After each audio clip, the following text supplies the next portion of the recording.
안녕하세요. 얼마 전 친정엄마 일주기를 보낸 40대 여성입니다. 늦은 나이에 결혼을 하셔서 부모님 두 분께선 40대 중후반이 되어서야 부모가 되셨어요. 아버지를 먼저 보내고 엄마마저 이렇게 떠나고 나니 그동안 못했던 일들만 생각이 나네요.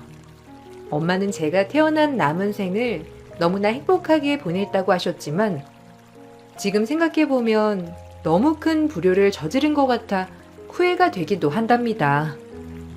부모님께 했던 가장 큰 불효는 바로 결혼이었어요. 남편은 저와는 정말 다른 환경에서 자란 사람이었어요. 저는 부모님이 늦게 낳은 늦둥이 외동딸이었지만 남편은 시부모님이 성인이 되자마자 낳았고 동생들도 5명이나 있었죠. 연애를 할 땐 서로 가정 환경에 대해 얘기를 나눌 때마다 놀라움의 연속이었어요. 와, 현수 씨는 집에 가면 진짜 북적북적 화목하겠어. 솔직히 우리 집은 친척들도 별로 없고 부모님이랑 나밖에 없으니까 집에 가도 적막할 때가 많거든. 엄마 아빠도 그게 제일 후회가 되신다더라고. 아이를 낳을 수 있을 때 한 명만 더 낳을 걸 하고. 어찌되었든 가족들이 많다는 건 그만큼 행복한 일도 많을 것 같아. 현수 씨는 어떻게 생각해? 나는 하나만 낳고 잘 기르는 게 좋다고 생각해. 유진이는 혼자니까 그걸 잘 모르겠지만 나는 늘 동생들 챙기는 게 힘들었거든. 부모님은 일하느라 너무 바쁘시고 애들은 어리고 저녁 늦게까지 집에 안 오시니 내가 다 일일이 챙겨야 했어. 지금이야 애들 다 컸으니까 하는 말이지만 예전에는 너무 힘들었다고. 내가 동생 5명이라고 말했나? 그니까 현수 씨네는 엄청 대가족이네. 지난번에 여동생 결혼한다고 하지 않았어? 와, 결혼하고서 아이까지 나오면 한 번 모일 때마다 진짜 사람들 북적이겠다. 나는 그게 부럽다는 거지. 우리 집은 명절이나 이럴 때도 나 혼자만 있잖아. 현수 씨는 저번에 어버이날 때 가족들 다 모이니까 조카들까지 해서 20명 넘는다면서. 정말 화기애애하고 즐거울 것 같아. 그것도 뭐 몇 번이지 뭐. 애 어차피 유진이 너도 나랑 결혼하면 다 겪을 일이잖아. 나는 얼른 너랑 결혼하고 싶어. 어쩌다 보니 우리 집 첫째인 내가 제일 나중에 장가가게 되었지만 나도 동생들 결혼하고서 알콩달콩 사는 모습 보면 진짜 부럽거든. 어릴 적에는 좀 힘들고 귀찮았는데 유진이 네가 말하는 거 들어보니 가족들 많은 것도 괜찮은 것 같네. 남편네 집은 여유로운 적이 없다고 했어요. 자식들도 많을 뿐만 아니라 시부모님도 벌이가 넉넉한 편이 아니었었죠. 남편이 결혼할 당시에도 월세를 내면서 살았던 시댁이었을 정도로 여유롭지 않았어요. 반면에 저희 집은 아버지가 예전부터 사업을 해서 경제적으로 넉넉한 편이었어요. 처음에는 서로 성격이 잘 맞는다고 생각을 했었는데 연애를 하다 보니 그런 부분들이 조금씩 보이기 시작했죠. 나 내년에는 그냥 집에 들어가서 출퇴근할까? 이번 달 월급도 들어오자마자 빠져나가네. 언제쯤이면 여유를 찾을까? 실은 이번에 부모님 집도 이사를 가야 한다고 해서 지출이 좀 컸어. 아무래도 월세랑 이런 거 좀 아껴야 할 것 같아. 내년에는 본가에서 출퇴근하려고. 그렇게 되면 우리 자주 보기는 어려울 수도 있을 것 같은데 괜찮겠어?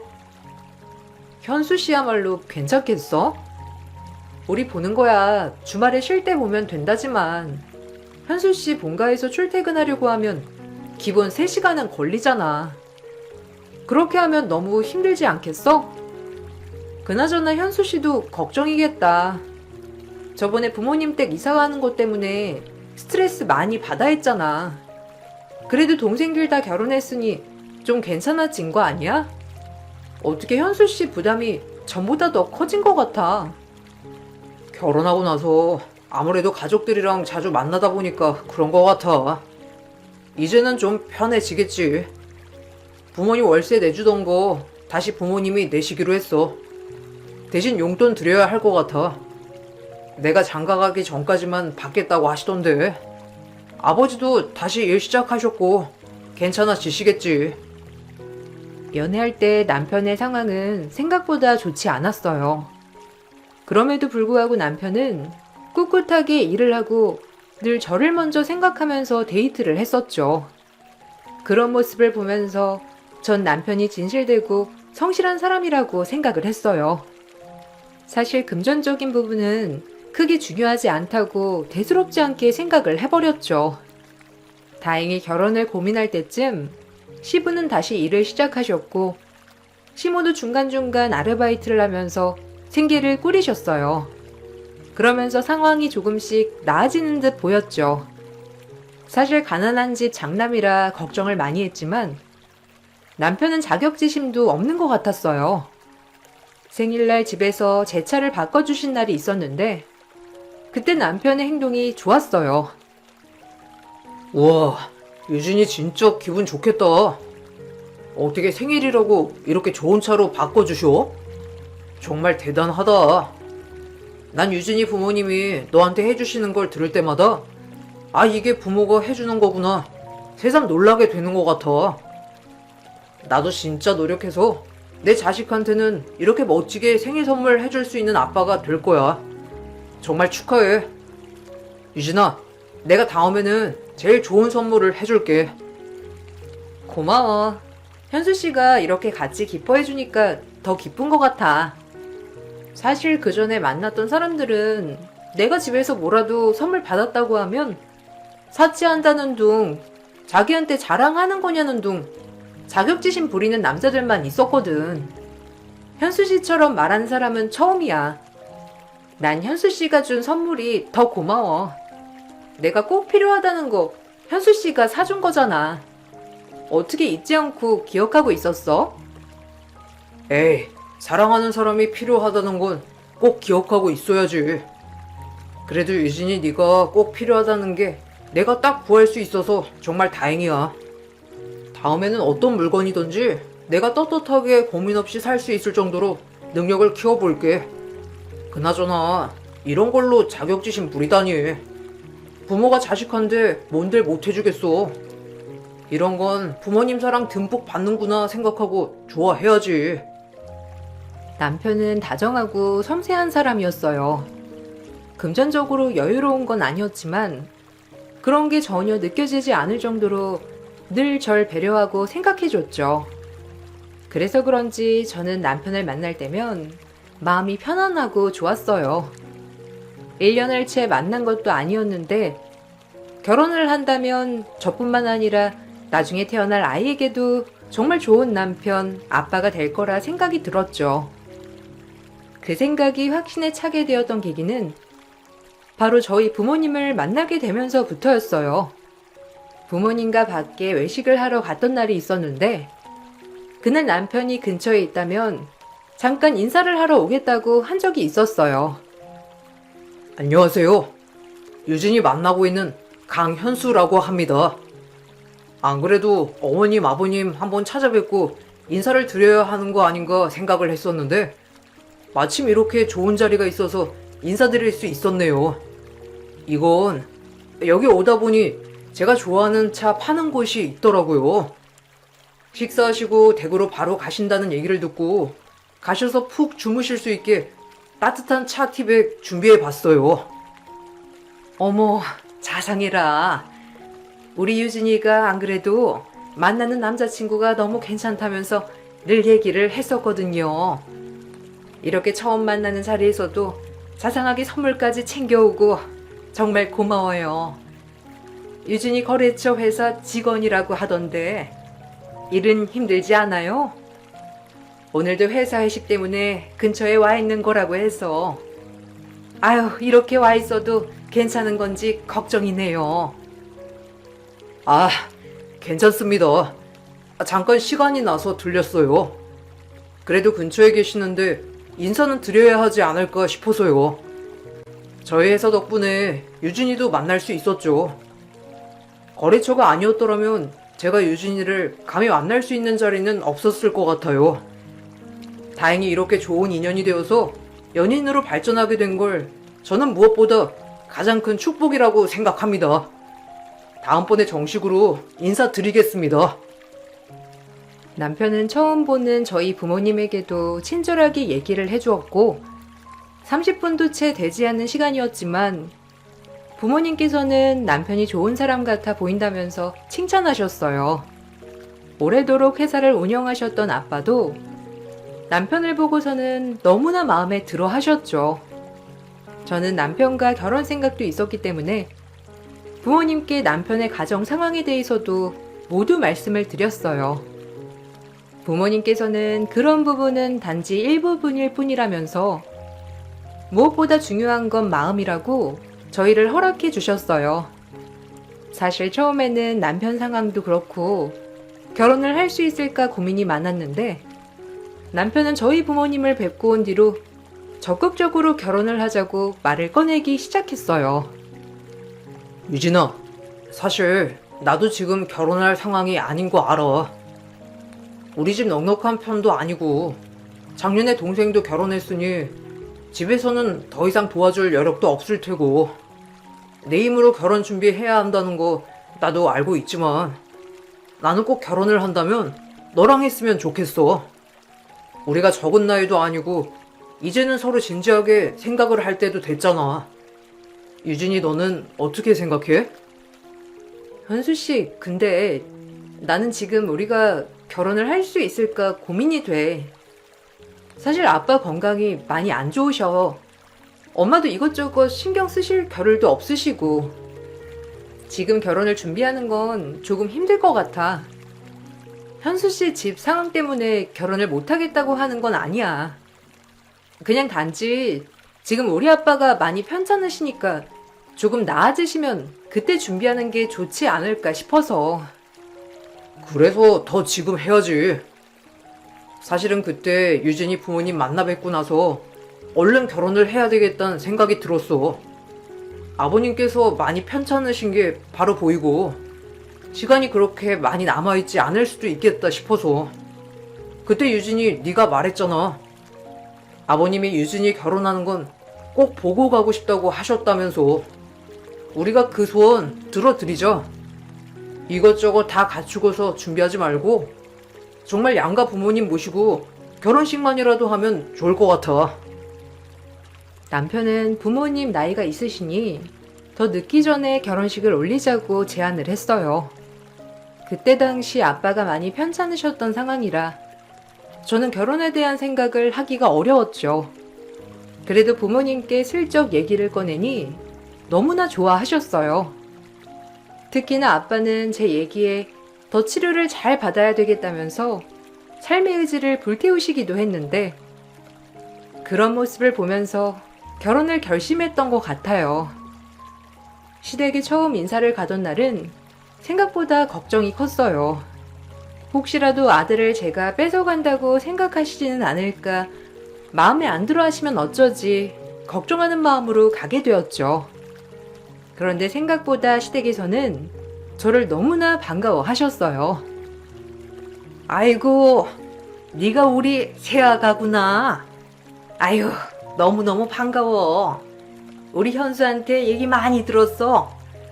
우리 집에 시집 와준다는 것만으로도 너무 감사하고 고맙다.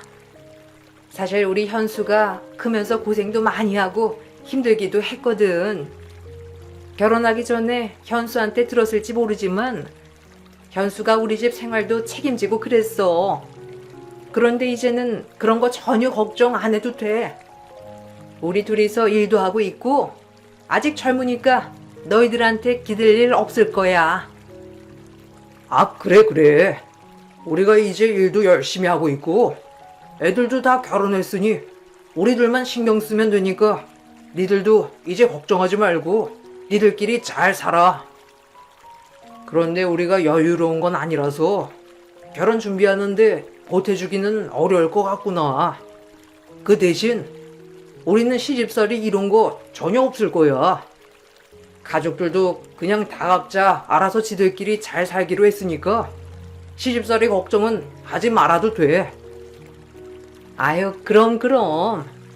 사돈댁에도 꼭 얘기를 해주렴.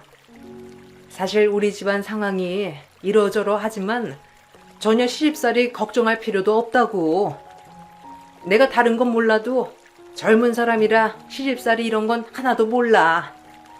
그러니 걱정 하나도 안 해도 되니까 너희 둘이서만 잘 살렴. 알았지? 결혼식 준비도 우리한테 얘기할 필요도 없어. 너희들끼리 알아서 결정하면 돼.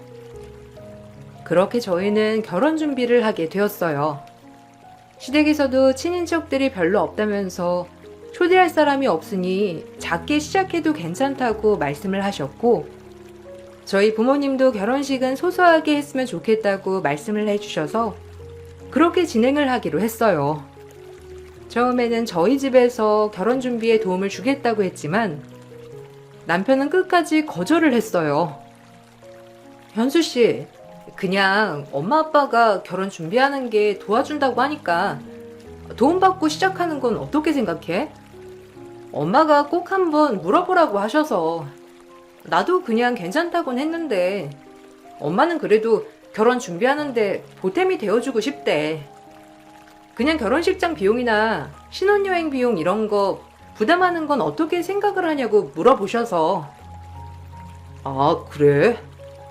근데 나는 우리 힘으로 결혼 준비하는 게 더 좋다고 생각해. 왜냐하면 우리 집에서도 도움을 안 받는데 저가댁에 도움을 받는다는 게 좀 그렇잖아. 물론 어머님 말씀도 들어야 하지만 그건 나중에 정말 우리가 도움이 필요할 때 도움 받기로 하자. 아직은 우리가 감당할 수 있잖아. 지금부터 도움을 받으면 나중에는 내가 결심한 마음이 안일해질 것 같아서 그래. 아, 맞아. 현수 씨 나랑 결혼할 때 다짐한 거 있다고 했었지?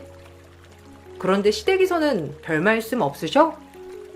저번에 내가 전화하니까 그냥 안부만 묻고 바로 끊으시던데 뭔가 궁금하신 게 있으실 것 같은데 내 생각하셔서 안 물어보시는 것 같아서 말이야.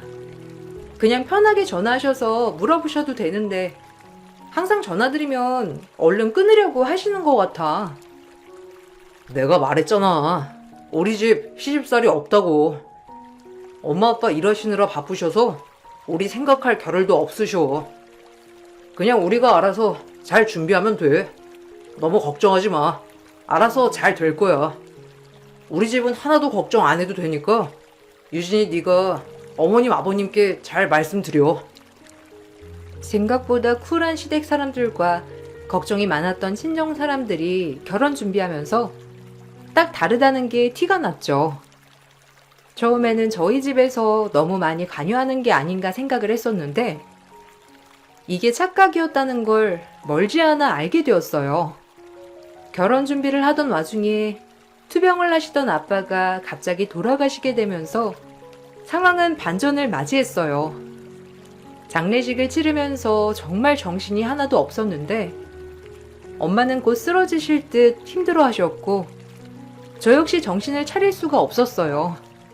결혼을 준비하던 와중에 생긴 일이니 전 다행이라 생각을 하고 결혼을 잠시 중단해야 된다고 말을 했어요. 현수 씨, 우리 결혼 잠시 중단해야 할 것 같아. 지금 당장 결혼식 올리기는 너무 부담이고 엄마도 몸이 많이 안 좋아지셔서 결혼을 강행하면 너무 힘들 것 같은데 1년만, 아니 한 몇 달만이라도 좀 옮기자. 당장 급한 거 아니니까 시간 좀 줬으면 좋겠어. 아빠가 너무 급하게 떠나셨잖아. 엄마도 나도 너무 경황 없이 떠나보내서 지금 너무 힘들어서 그래. 갑자기? 근데 유진아, 우리 결혼은 그냥 하기로 한 거잖아.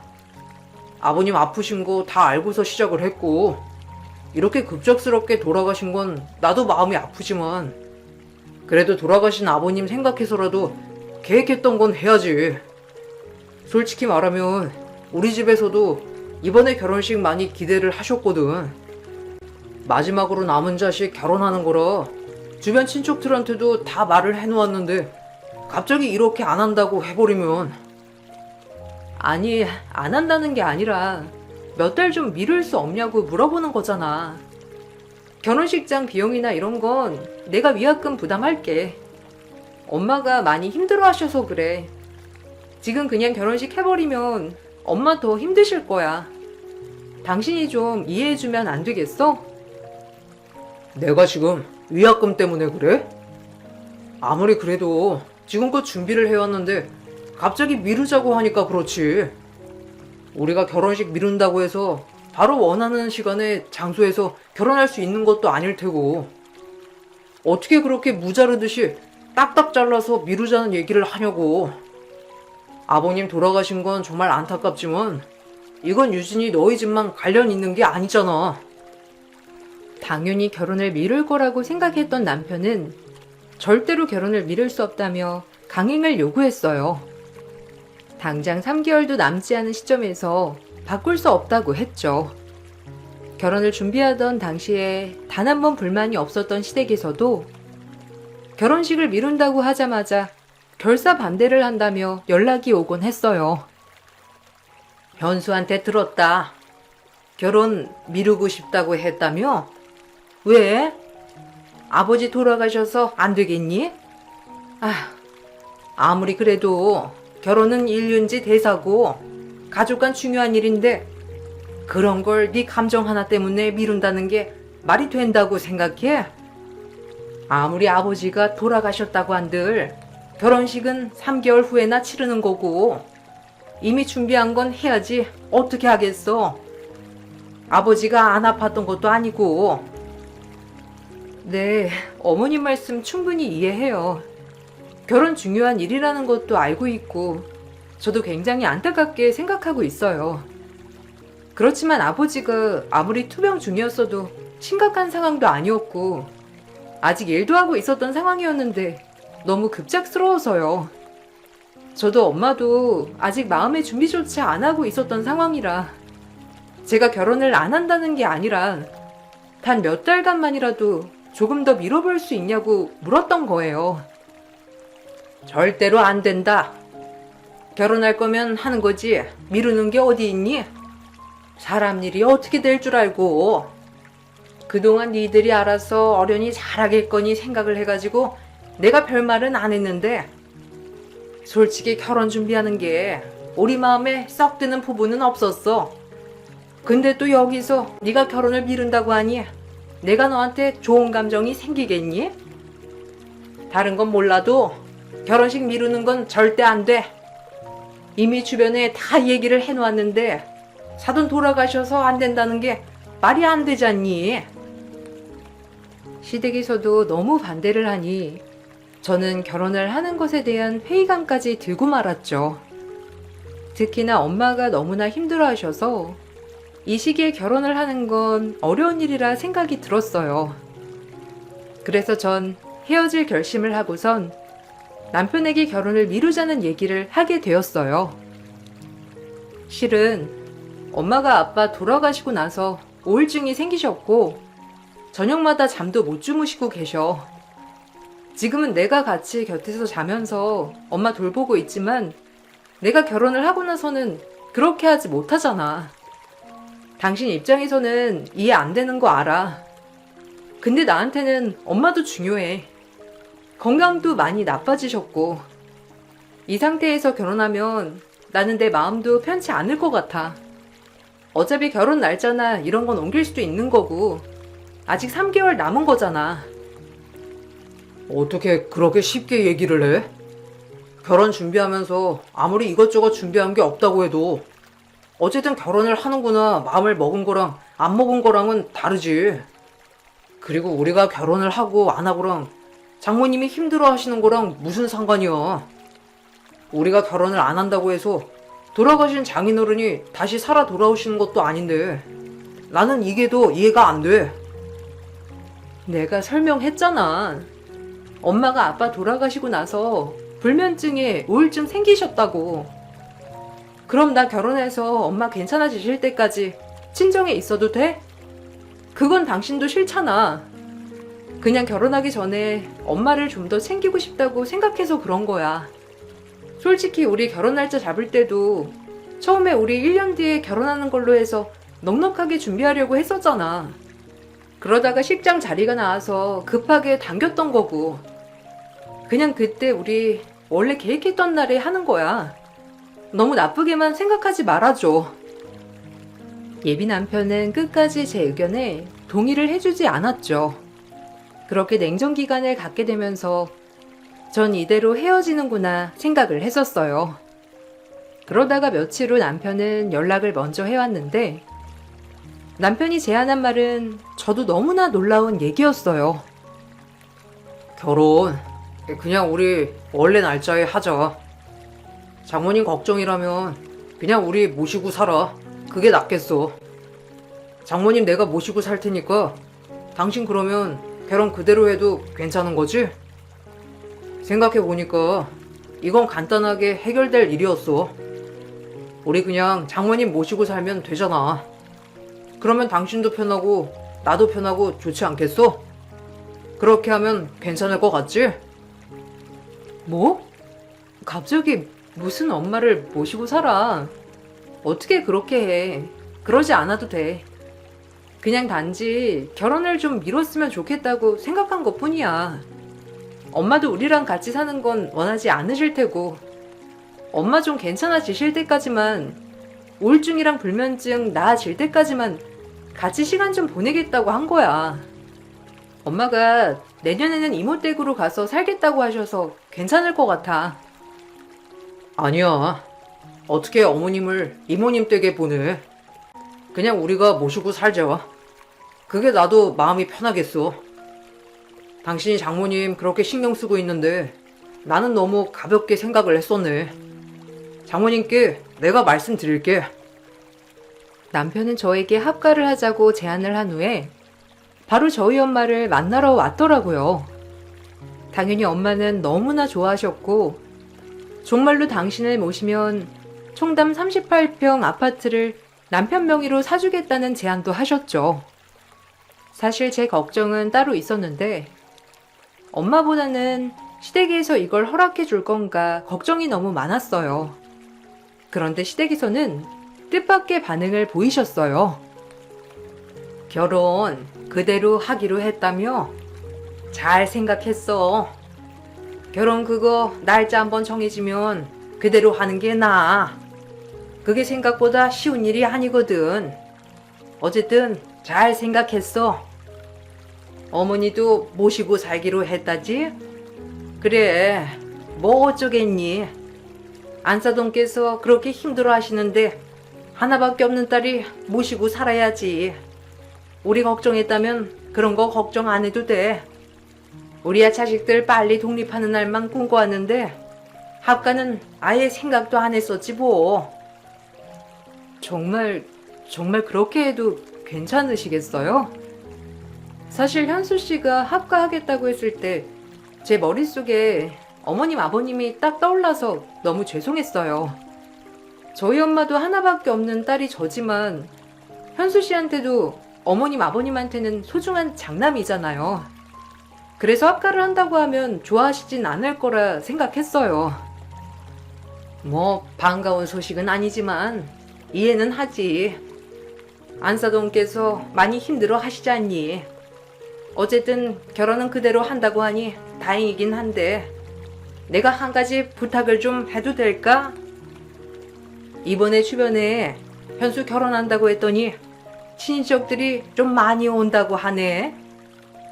그러면 지금 예약한 곳에서 하기는 좀 어려울 것 같고 내가 알아보니까 괜찮은 곳에 딱 같은 타임에 자리가 있더라고. 그쪽으로 바꾸는 건 어떻게 생각하니? 근데 거기가 원래 계약한 곳보단 좀 큰 곳이라서 비용이 추가될 것 같은데. 아, 괜찮아요, 어머님.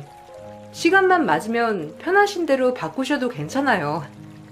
저희가 결혼 준비할게요. 안 그래도 많이 배려해 주셨는데 저희도 그 정도는 해야죠. 부담 갖지 마시고 어머님 변경 정보만 저한테 보내주시면 제가 추가 비용 결제할게요. 합가를 허락한 시댁에게 고마워. 전 결혼 준비를 다 부담하겠다고 선언했어요. 그런데 그렇게 얘기를 하고 나니 결혼 준비가 점차 달라지기 시작했어요. 처음에는 지역 내 작은 결혼식장에서 결혼을 하고 신혼여행도 저렴한 국가로 갔다 오려고 했는데 갑자기 결혼식장이 변경되더니만 지역 내에서 제일 비싸고 고급스러운 곳에서 예약을 했죠. 뿐만 아니라 없었던 친인척들 예단을 돌려야 한다면서 예단 리스트도 받게 되었어요. 어머님께서 어제 이걸 보내주셨는데 친척들한테 그래도 이불 한 채는 해야 하는 거 아닌가 해서 준비해야 될 것 같다고 하시던데 당신 이거 알았어? 그 동생들 한복도 그냥 새로 맞춰주면 좋을 것 같다고 하셔서. 근데 당신 결혼식에 동생들 한복 안 입는다고 했던 거 아니었어? 아, 그거? 아니, 엄마가 친척들한테 나 결혼한다고 여기저기 얘기를 많이 했던 모양이더라고. 그거 알고서는 너도 나도 다 참석하겠다 난리였잖아. 그래서 결혼식장 바꾼 건데 좋은 결혼식장 예약하니까 다들 기대가 큰가 봐. 원래 우리 예단 안 하려고 했는데 해야 될 것 같네. 원래 어른들 좀 고지식 하잖아. 엄마한테 주변에서 자꾸 뭐라고 하는 모양이더라고. 아, 그래? 뭐 예단 준비하는 거야 어려운 건 아닌데. 그러고 보니 당신 신혼여행지도 바꾸겠다고 물어봤다며. 신혼여행 갈 시간 없다고 해서 우리 2박 3일만 여행하고 오기로 한 거 아니었어? 갑자기 10일 동안 시간 낼 수 있게 된 거야? 아, 실은 나 회사 그만두려고. 결혼식 올 회사 동료들도 없고 그냥 그만둬서 나도 사업이나 해볼까 생각 중이야. 전부터 생각했던 건데 이번에 신혼여행 휴가를 얼마 안 준다고 하길래 이참에 그만둬야 되겠다 생각이 들더라고. 남편은 갑자기 회사까지 그만둔다고 얘기를 했고 당장 한 달도 남지 않은 결혼식이 갑자기 이렇게 변하니 저는 어안이 벙벙했죠. 남편뿐만 아니라 시댁 식구들의 요구도 날이 갈수록 늘어났는데 전에 알던 사람들이 맞나 싶을 정도로 달라졌죠. 우여곡절 끝에 결혼식이 끝나고 신혼여행을 마치고 온 다음날 엄마는 아침 일찍 청담 38평 아파트 계약을 하러 남편과 다녀왔더라고요. 그런데 집에 온 남편은 부랴부랴 트렁크에 옷을 담더니 집을 나가려고 했어요. 당신 어디가? 갑자기 트렁크에는 왜 옷을 싼 거야? 아, 시댁에 갔다 오려고? 아니, 말이라도 하지. 나 아직 준비 못했어. 조금만 기다리고 있어. 나도 옷 챙길 테니까. 엄마랑 당신 부동산 갔다 왔을 때 나도 챙기고 있을 걸 그랬나 보다. 잠깐만, 금방 옷만 갈아입고 나올게. 아니, 너는 챙길 필요 없어. 이참에 잘 됐네.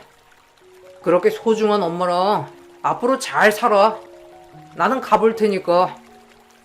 생각해보니까 우리가 이렇게 사는 게 무슨 의미인가 싶더라고. 신혼여행 갔는데 내가 현타가 딱 왔지 뭐야. 아침부터 내내 고민했는데 지금 그냥 헤어지는 게 깔끔할 것 같아. 아, 아파트는 위자료로 알고 챙길게. 솔직히 내가 당신네 너무 맞춰줬잖아. 뭐? 지금 무슨 말이야? 헤어지다니. 지금 당신 나랑 헤어지겠다고 하는 거야? 아니 이게 무슨... 당신 우리 엄마가 청담 아파트 준다고 했을 때 그때부터 이렇게 생각한 거였어? 아니면 그 전부터 그랬던 거야? 야, 솔직히 말해서 너처럼 너만 아는 애랑 어떻게 사냐? 생일 선물이라고 차 떡하니 받으면서 자랑하는 사치스러운 애랑 어떻게 사냐고. 그게 말이 된다고 생각해? 넌 네 배경 아니었으면 남자 못 만났어. 알아? 겉보리 서말만 있으면 처가 살이하랴? 정 나랑 살고 싶으면 네 엄마 놔두고 오던가. 못하겠지? 그러니까 헤어지는 거야. 남편의 말이 끝나고 남편은 트렁크만 딸랑 들고 나가버리더라고요. 전 남아있는 남편의 모든 짐을 시댁으로 보냈고 그 다음 피해 복수를 시작했습니다. 알고 보니 남편은 제가 늦둥이 외동딸이라는 점도 아빠가 아프다는 것도 모두 알고 저에게 접근을 했었더라고요. 전 회사를 부랴부랴 그만뒀던 이유도 저에게 좋지 않게 접근했다는 걸 누군가 알려줄까봐 그만둔 거였죠. 다행히 뒤늦게 결혼 소식을 들었던 남편의 전 직장 동료는 저에게 SNS로 메시지를 보내왔어요. 어떻게 저에게 접근을 했는지 상세하게 알려주었고 거기다가 저와 연애를 하면서 얼마 남지 않은 장인의 재산을 본인이 다 가질 수 있을 거라는 허세 많은 얘기를 했다는 사실도 알게 되었습니다. 거기다가 사업가였던 아빠의 재산을 받아 본인 사업을 할 거라면서 그 수많은 친인척들이었던 사람들은 친인척이 아닌 시댁 사람들이 투자를 받기 위해 초대한 사람들이었다는 것도 알게 되었어요. 이 모든 내용들을 토대로 전 사기 결혼으로 남편을 사기죄로 고소했고 또한 시댁 식구들을 사기 방조죄로 신고를 했습니다. 당연히 남편의 행동은 재산을 얻기 위해 우리를 기만한 행동으로 인정되었어요. 남편은 그때서야 미안하다며 잘못을 시인하며 싹싹 빌었어요. 유진아, 정말 미안해. 내가 다시 아파트 돌려줄게. 그리고 장모님한테도 내가 무릎 꿇고 사과할게. 제발 한 번만 용서해줘. 나 사기죄로 처벌받으면 취업하는 것도 힘들어져. 제발 한 번만 용서해주면 안 될까? 내가 갑자기 돈을 보니 눈이 멀어서 그만. 정말 미안해. 용서? 그동안 나랑 우리 가족들 기만하고선 이제 와서 용서라고? 웃기고 있네. 당신 처음부터 나 속이려고 접근한 거잖아. 잘못한 게 있으면 벌 받아야지. 용서해줄 생각 없으니까 당장 꺼져. 나 이대로 처벌받으면 우리 가족들 굶어 죽어. 제발 한 번만 용서해줘. 우리 집 지금 파탄 났어. 정말 가족들도 다 알고서 그런 거 아니야. 아무것도 모르고 그냥 내가 하자고 한 대로만 한 거고 절대 잘못 없어. 잘못 없다는 사람들이 주변에 그렇게 돈 많다고 자랑하고 다니니? 우리 집 돈이 어떻게 네 돈이 되는데? 그렇게 결혼하자고 난리 피운 이유가 그거였어? 내가 호구인 줄 알았나 본데 이제 아니야. 당장 우리 인생에서 꺼져.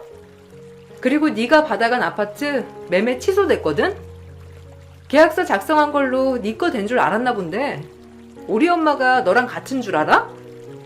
중도금만 내고 다 안 보냈으니 망정이지. 사기죄로 너 민사 보상도 해야 될 거다. 여보, 내가 진짜 잘못했어. 우리가 돈이 어디 있다고. 우리 집 다 망한 거 알잖아.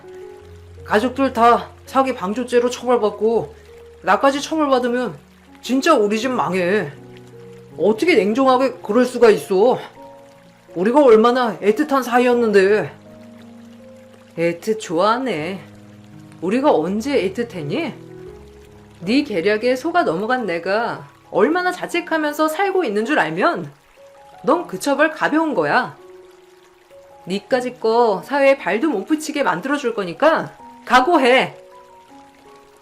그렇게 남편은 사기죄로 복역하게 되었고 시댁 식구들도 사기 방조죄로 처벌을 받았어요.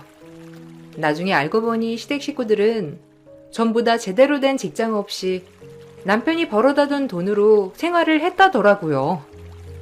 그러다가 생활이 버거워지니 돈만 보고 다들 결혼을 했는데 그러면서 점점 상황이 나아지는 걸 보고 이거다 싶었던 거죠. 호구처럼 제가 걸려들었지만 다행히 금방 이걸 알고 다시 되돌려 놓을 수 있게 되었어요. 폭풍이 지나가고 나서 엄마와 함께 생활하며 저는 안정을 찾았어요. 그렇게 몇 년 후 엄마는 돌아가시게 되었네요. 지금 생각해보면 부모님에게 가장 큰 불효를 한 것 같아 미안한 마음이 들어요. 그때 당시는 사람을 믿을 수 없다고 생각을 했었는데 시간이 지나 보니 그 사람들이 나쁜 거지 모든 사람이 나쁜 건 아니라는 걸 알게 되었어요. 앞으로는 엄마 아빠가 마음 푹 놓으실 수 있도록 더 열심히 살아보려고요. 사연 들어주셔서 감사합니다. 우리 모두 파이팅 해요. 안녕하세요. 저는 30대 직장인입니다. 제 주변에서도 이제 결혼을 한 지인들이 많은데요. 같이 모여 얘기를 하다 보면 항상 언급되는 게 바로 시댁이거든요. 과거에는 시댁이라고 하면 어렵고 불편한 존재라고 생각하는 사람들이 많은데 요즘은 전처럼 불편한 분위기는 많이 사라진 것 같더라고요. 그럼에도 불구하고 아직까지도 시댁만 생각하면 시금치도 먹고 싶지 않다는 사람들이 많은데요. 저 역시 시금치의 시자도 싫어했던 사람 중 한 명이랍니다. 제가 시댁과, 아니 남편과도 모든 싹을 자르게 된 이유 알려드리려고요. 사실 남편과 결혼할 때 양가 집안은 넉넉한 편은 아니었어요. 결혼에 딱히 도움을 받을 수 있을 만한 여유는 없었기 때문에 남편과 저 두 사람의 힘으로 결혼을 하게 되었죠. 첫 신혼집은 원룸 월세로 시작을 했어요. 신혼 때는 남편은 항상 저에게 고마워했어요. 여보, 남들처럼 넓고 깨끗한 집에서 신혼생활 시작하지 못해서 아쉽지 않아? 당신 정도면 나보다 훨씬 능력 있고 좋은 사람 만날 수 있었을 텐데 내가 당신한테 제대로 못해준 것 같아서 미안하네. 그래도 앞으로 더 열심히 살아서 우리 같이 넓은 집으로 꼭 이사 가자. 지금은 이렇게 좁은 원룸이지만 우리 힘으로 차츰차츰 넓은 곳으로 이사 가면 더 뿌듯하고 좋겠지? 그럼 엄마가 말하는데 처음부터 갖춰서 시작하면 좋겠지만 이렇게 작게 시작해서 하나하나 갖추면 더 애틋하고 좋아진대. 나도 그렇게 생각해. 솔직히 벌써부터 몇 억씩 하는 집 마련하는 게 말도 안 되잖아. 빚내서 무리해서 사기보다는 좀 더 모아서 여유롭게 시작하는 게 좋지 뭐. 우리가 일을 안 하는 것도 아니고 양가 부모님 다 건강하시니 이것만으로도 감사하지. 고마워. 내가 정말 천사를 만났나 보다. 우리 지금은 힘들어도 같이 노력해보자. 혼자서 버는 것보다 다 같이 벌면 금방 모을 수 있을 거야. 안 그래도 이번에 회사에 좋은 프로젝트 진행한다고 했거든? 내가 이번에 잘 준비해서 승진 꼭 할게. 시댁은 완전 시골에 있는 곳이었어요. 차로 가도 반나절은 걸리는 곳이었죠. 주변의 젊은 사람들은 거의 살지 않고 나이가 많으신 어르신들만 사는 동네였는데 그래서 그런진 몰라도 생각 자체도 완전 옛날 생각을 그대로 가지고 계셨어요. 며느리가 시집을 오면 시댁에서 하는 말에 꼼짝없이 들어야 한다고 생각을 하셨죠. 그래서 그런가 결혼 후 시모는 집에 사소한 일이든 뭐든 있을 때마다 항상 저에게 연락을 했어요. 며느라, 내일 우리 집에 좀 오너라. 안 그래도 저번 주에 안 오길래 전화하려고 했는데 내일 와서 아들 좋아하는 장아찌 담가놨으니까 가지고 가. 그리고 와서 농사일 좀 거들고 시기 놓치면 다 메말라가지고 안 되니까 내일은 꼭 와야 돼. 아참, 그때 약지어 오라는 건 어떻게 됐어? 말한 지가 언젠데 아직까지 가지고 오지를 않아. 어머님, 저 지금 일하고 있어서 길게 통화를 못 드려요. 신우한테 어머님 모시고 병원 다녀오라고 했는데 아직 안 갔어요? 그거 본인 아니면 처방 못 받아준다고 제가 가서 가지고 올 수 없어요. 어머님 신우실 때 같이 가셔서 처방 받으세요. 그리고 내일도 일해야 해서 못 내려가요. 장아찌 주말에 남편한테 가지러 갔다 오라고 말할게요. 저번에도 말씀드렸지만 평일에는 일해야 해서 쉬기 힘들어요, 어머님. 아니, 시어머니가 오라고 하면 와야지. 무슨 말이 그렇게 많아? 여자가 밖에 나가서 돈 벌면 뭐 얼마나 번다고 그거 가지고 오니 못 오니 하니? 너는 시댁이 그렇게 우습니? 네 남편이 밖에서 얼마나 힘들게 돈 벌고 오는데 그거 생각하면 나한테 네 남편 챙겨줘서 고맙습니다 하고 받아가야지. 핑계대지 말고 회사에 내일 못 간다고 하고 오면 될 거 아니니? 무슨 뭐 얼마나 대단한 회사를 다닌다고. 어머님, 대단한 회사 다녀서 못 가는 게 아니고요. 회사를 다니면 평일에는 별일 없으면 출근을 해야죠. 그리고 이렇게 하루 전에 급작스럽게 못 간다고 하면 안 돼요. 급한 일도 아니시잖아요. 이래서 저는 못 가니까 주말에 남편 보고 가지러 가라고 할게요. 아니면 내일 남편한테 쉬라고 말해 볼게요. 걔가 회사에서 얼마나 중요한 사람인데 회사를 쉬라고 하니? 네가 오라니까?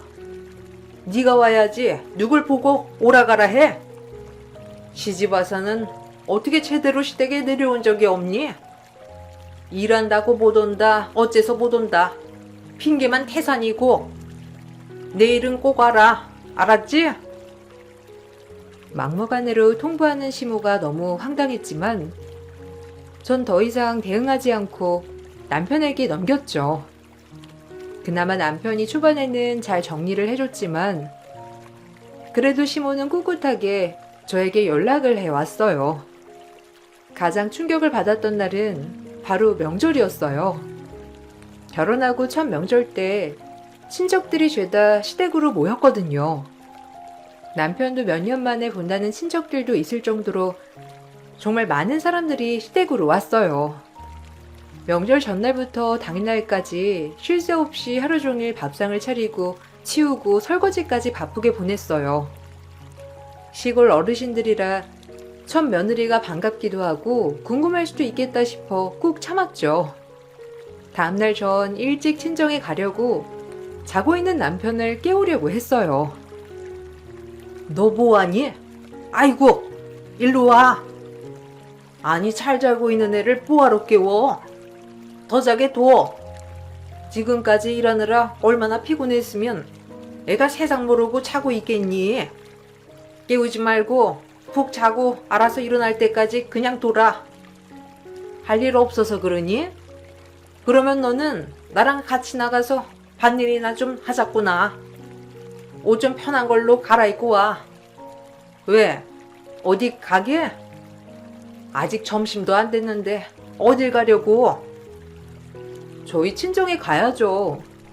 벌써 점심 다 되어가고 지금 넘어가도 점심 지나버릴 텐데 이제 출발해야 해요. 또 내일 출근하려면 일찍 움직여야 하는데 지금 안 가면 친정에 못 갈 것 같아서요. 남편 어제도 일찍 자고 잠도 푹 잤어요.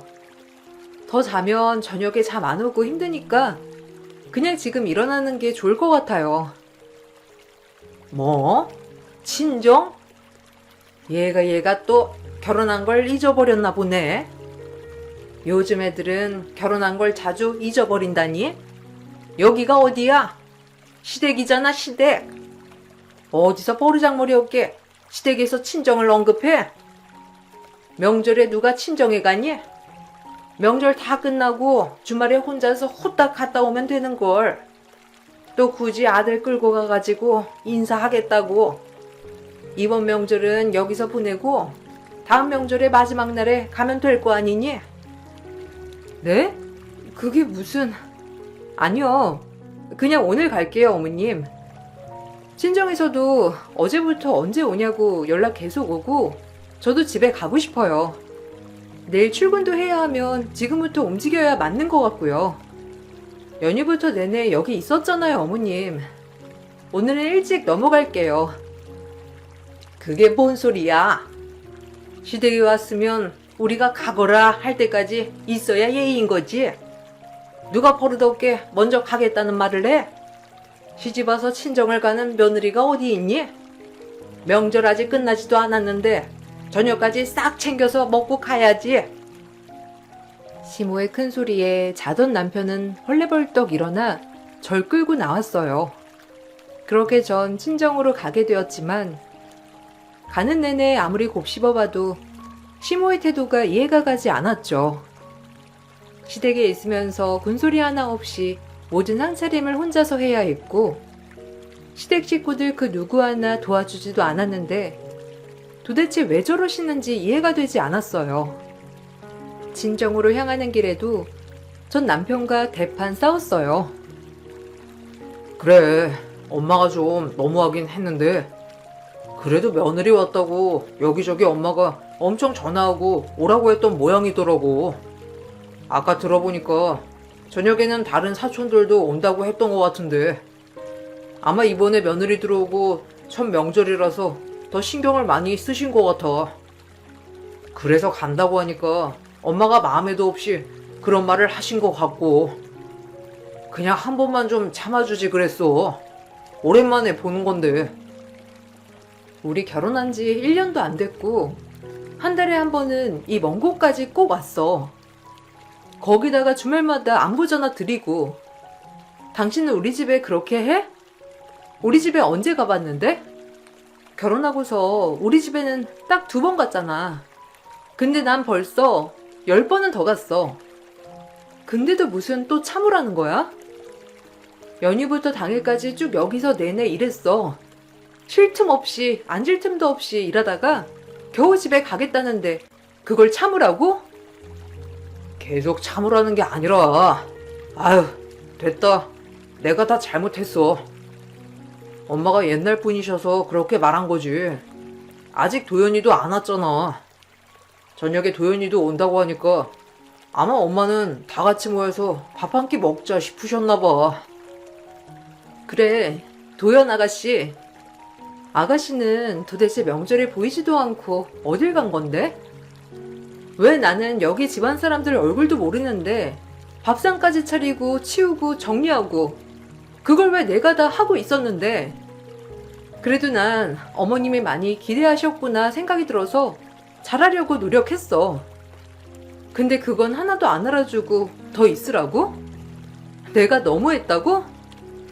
지금 친정 가도 점심 이후에나 도착할 텐데 그럼 내일 출근해야 하니까 몇 시간 안 있다가 나와야 하고 그럼 난 엄마 아빠는 명절에 길게 볼 수가 없는 거야?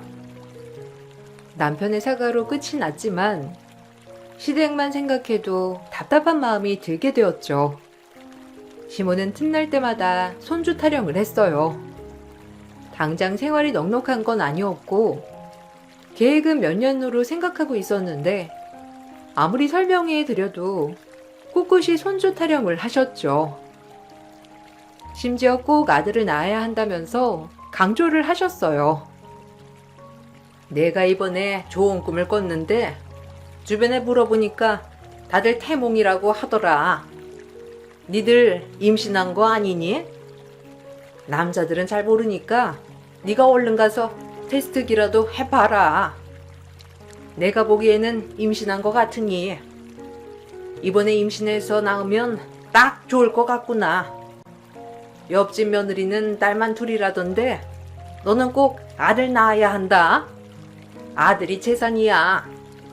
딸은 시집가고 나면 필요 없으니까 아들 낳아야지. 어머님, 아가씨 들으면 서운하겠어요. 그리고 제가 어떻게 자식 성별을 결정하겠어요. 전 그렇게 걱정되시면 어머님 저한테 말고 남편한테 전화하셔가지고 말하셔요. 성별은 남편 쪽에서 결정하는 거니까 그러셔야 할 것 같아요. 그리고 저희 아직 아이 생각 없어요, 어머님.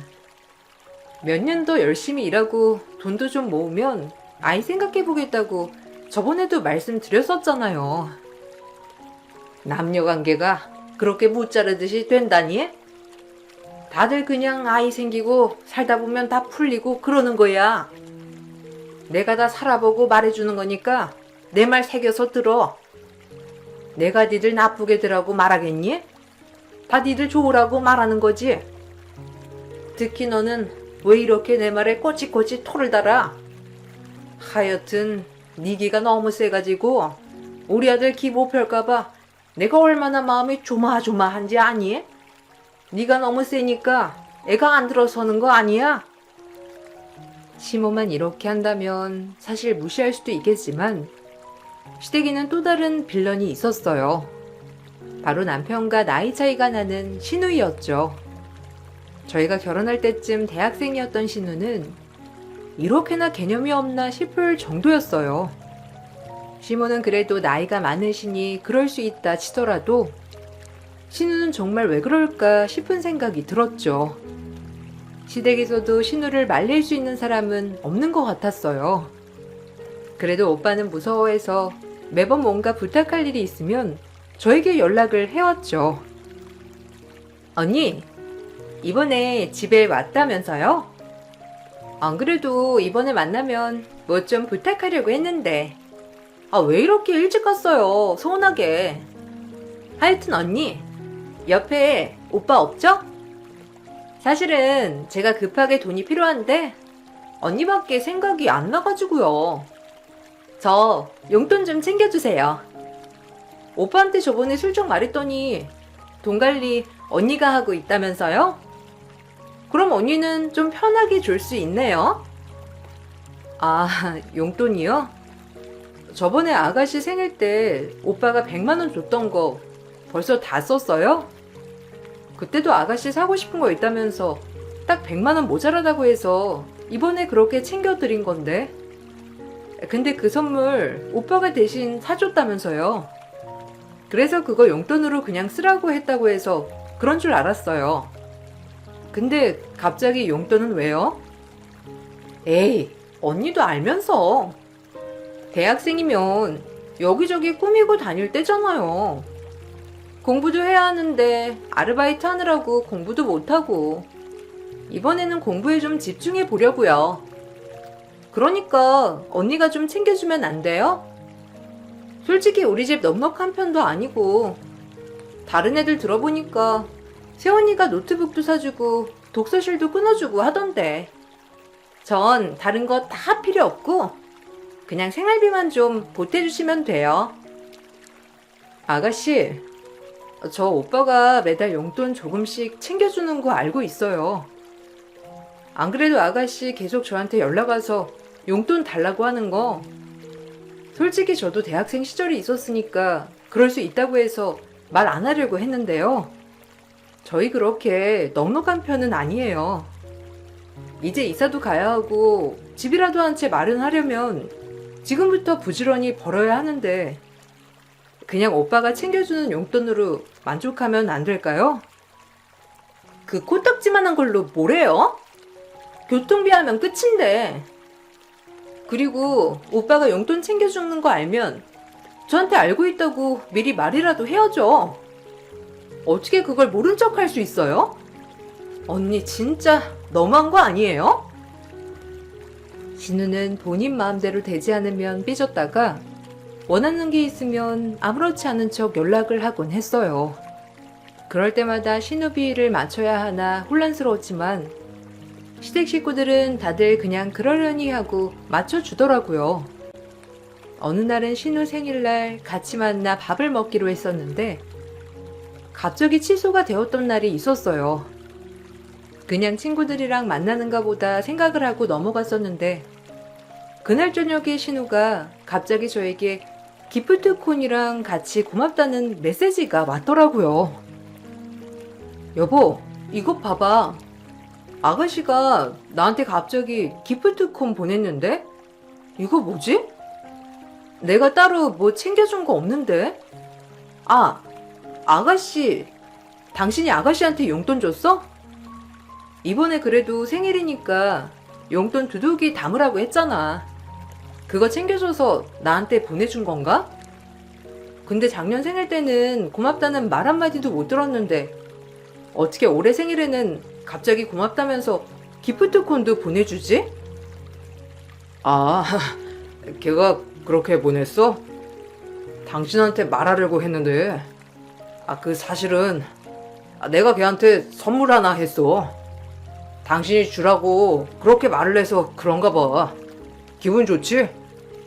그럼 마음을 좀 넉넉하게 생각하고 들어봐. 그때 당신 결혼 선물로 어머님이 사주신 거 있잖아.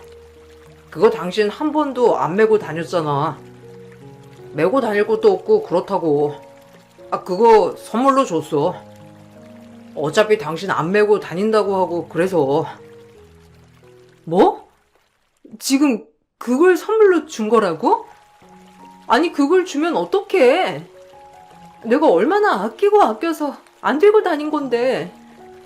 엄마랑 아빠가 엄청 고심해서 선물해 주신 건데 그걸 홀라당 주면 어떻게 하자는 거야? 지금 뭐 하는 거야? 나한테 한마디 말도 없이 그냥 그걸 줬다고? 당장 가지고 와. 당신 그거 당장 안 가지고 오면 우리 집에 당신이 한 짓 다 말할 거니까 그렇게 알아. 남편은 예상하지 못했던 반응이었는지 당황해하면서 나가버렸어요. 전 남편의 생각에 너무 황당하고 화가 나더라고요. 저에게 한마디 말도 하지 않고 그냥 줘버리다니 화가 머리끝까지 났죠. 다음날 신우는 가방 때문에 우리가 다툰 걸 알았다면서 집에 가져다 뒀다는 메시지를 보내왔어요. 그래도 단번에 다시 가져다 두었다는 걸 듣고 나니 마음이 좀 풀리는 느낌이었어요. 일찍 퇴근을 하고 집에 가서 종이 가방을 열어보니 무슨 에코백 같은 게 들어있더라고요. 아가씨, 이거 뭐예요? 가방은 없고 무슨 에코백 같은 게 들어있는데요? 잘못 가져다 둔 것 같아요. 어제 남편이 저한테 말 안 하고 가져간 거거든요. 그거 저희 엄마 아빠가 저 결혼 선물로 줬던 거라서 의미 있는 가방이라 다시 되돌려줬으면 좋겠어요. 남편이 뭐라고 말했는지 모르겠지만 저한테는 굉장히 소중한 가방이거든요. 에이 언니, 설마 선물한 거 도로 가져다 두라고 하는 건 아니죠? 아무리 언니네 부모님이 사주신 거라고 해도 선물한 건데 솔직히 저도 기분은 별로 좋지는 않았어요. 오빠가 가지고 온 가방이 새 것도 아니고 누가 썼던 거잖아요. 그런 거 선물로 받고 좋아할 사람이 어디 있어요. 그래도 언니 마음 생각해가지고 제가 잘 받았어요. 이미 선물로 준 거니까 다시 되돌려줄 필요 없잖아요. 아가씨, 저 그거 진짜 소중한 가방이에요. 아가씨 다시 사고 싶은 가방 있으면 그거 남편한테 사주라고 할 테니까 그 가방은 다시 되돌려줬으면 좋겠어요. 소중해서 제가 선물 받고 한 번도 못 써봤거든요. 부탁해요. 그런 게 어디 있어요. 벌써 선물 받은 지 2년 다 됐는데 그때 동안 안 썼으면 앞으로도 평생 못 쓰는 거지. 원래 물건 주인은 다 따로 있는 법이에요. 언니한테 소중한 가방 저한테 줬듯이 저도 엄청 아껴서 한 번도 안 들었던 에코백 선물로 드린 거예요. 요즘 젊은 사람들은 그런 거 들고 다니는 거 알죠? 언니가 좀 패션 센스가 없는 것 같아가지고 선물 드린 거니까 부담 갖지 말고 쓰세요. 신우의 황당한 말에 전 말문이 막히더라고요. 결국 남편이 그것보다 훨씬 더 비싼 가방을 사주겠다면서 신우를 설득해 다시 가방을 되찾아오긴 했지만 왠지 모를 찝찝한 마음이 있었어요. 나중에 남편에게 아닌 척 물어보니 사실은 신우가 원래 갖고 싶었던 가방은 지금 가지고 있는 것보다 훨씬 더 비싼 가방인데 그걸 저에게 말하면 당연히 안 사줄 게 뻔하니 남편과 신우 둘이서 계획을 짠 거였더라고요. 그 말을 듣고선 정말 너무 황당했고 남편에게도 크게 실망을 했어요. 그러다가 남편네 회사가 망하게 되었고 남편은 한순간에 실직자가 되었죠. 전 그게 한순간에 벌어진 일인 줄 알았는데 애초에 전조징후가 있었더라고요. 이미 몇 달 전부터 월급이 제대로 지급되지 않고 있었고 남편은 그래도 의리랍시고 회사에 끝까지 버티면서 저에게 가져다 준 월급은 다 대출로 만든 것이었어요. 그러다가 대표가 파산 신청을 하게 되면서 월급도 제대로 못 받게 되자 뒤늦게 저에게 모든 사실을 털어놓았죠. 졸지에 실직자가 된 남편은 어마어마한 빚까지 만들었던 거였어요. 이런 상황에서도 시댁에서는 아들만 감싸느라 난리였죠. 예, 솔직히 돈은 있다가도 없고 없다가도 있는 거야. 니들 아직 젊으니 앞으로 더 많은 돈 벌 수 있잖니. 지금 이렇게 배운 게 얼마나 좋은 건지 아니? 네 남편 너무 잡지 말고 옆에서 잘 위로해 주렴. 걔가 의리 있는 애라서 그런 거야. 요즘 세상에 의리 찾는 사람이 어디 있니? 몇 년간 몸담은 회사가 망할 지경인데 그냥 도망간 다른 직원들이 너무하지 우리 아들이 너무하겠니? 어머님, 지금 남편 칭찬할 때가 아니에요. 차라리 처음부터 저한테 말이라도 했으면 이 지경까지 안 왔죠. 몇 달 동안 월급은 밀리고 그거 메꾸겠다고 대출 받아 쓰고 저한테는 멀쩡히 회사 다니는 척하고 지금 저 몰래 빚을 얼마나 만들었는지 아시고선 그런 말씀 하시는 거예요? 저희 지금 당장 생활비도 없어서 굶어 죽게 생겼어요. 그 와중에 남편 자기 새 차로 바꾸고 이게 말이 돼요? 평생 일할 건데 지금 잠시 쉬는 거 가지고 왜 그러는 거야?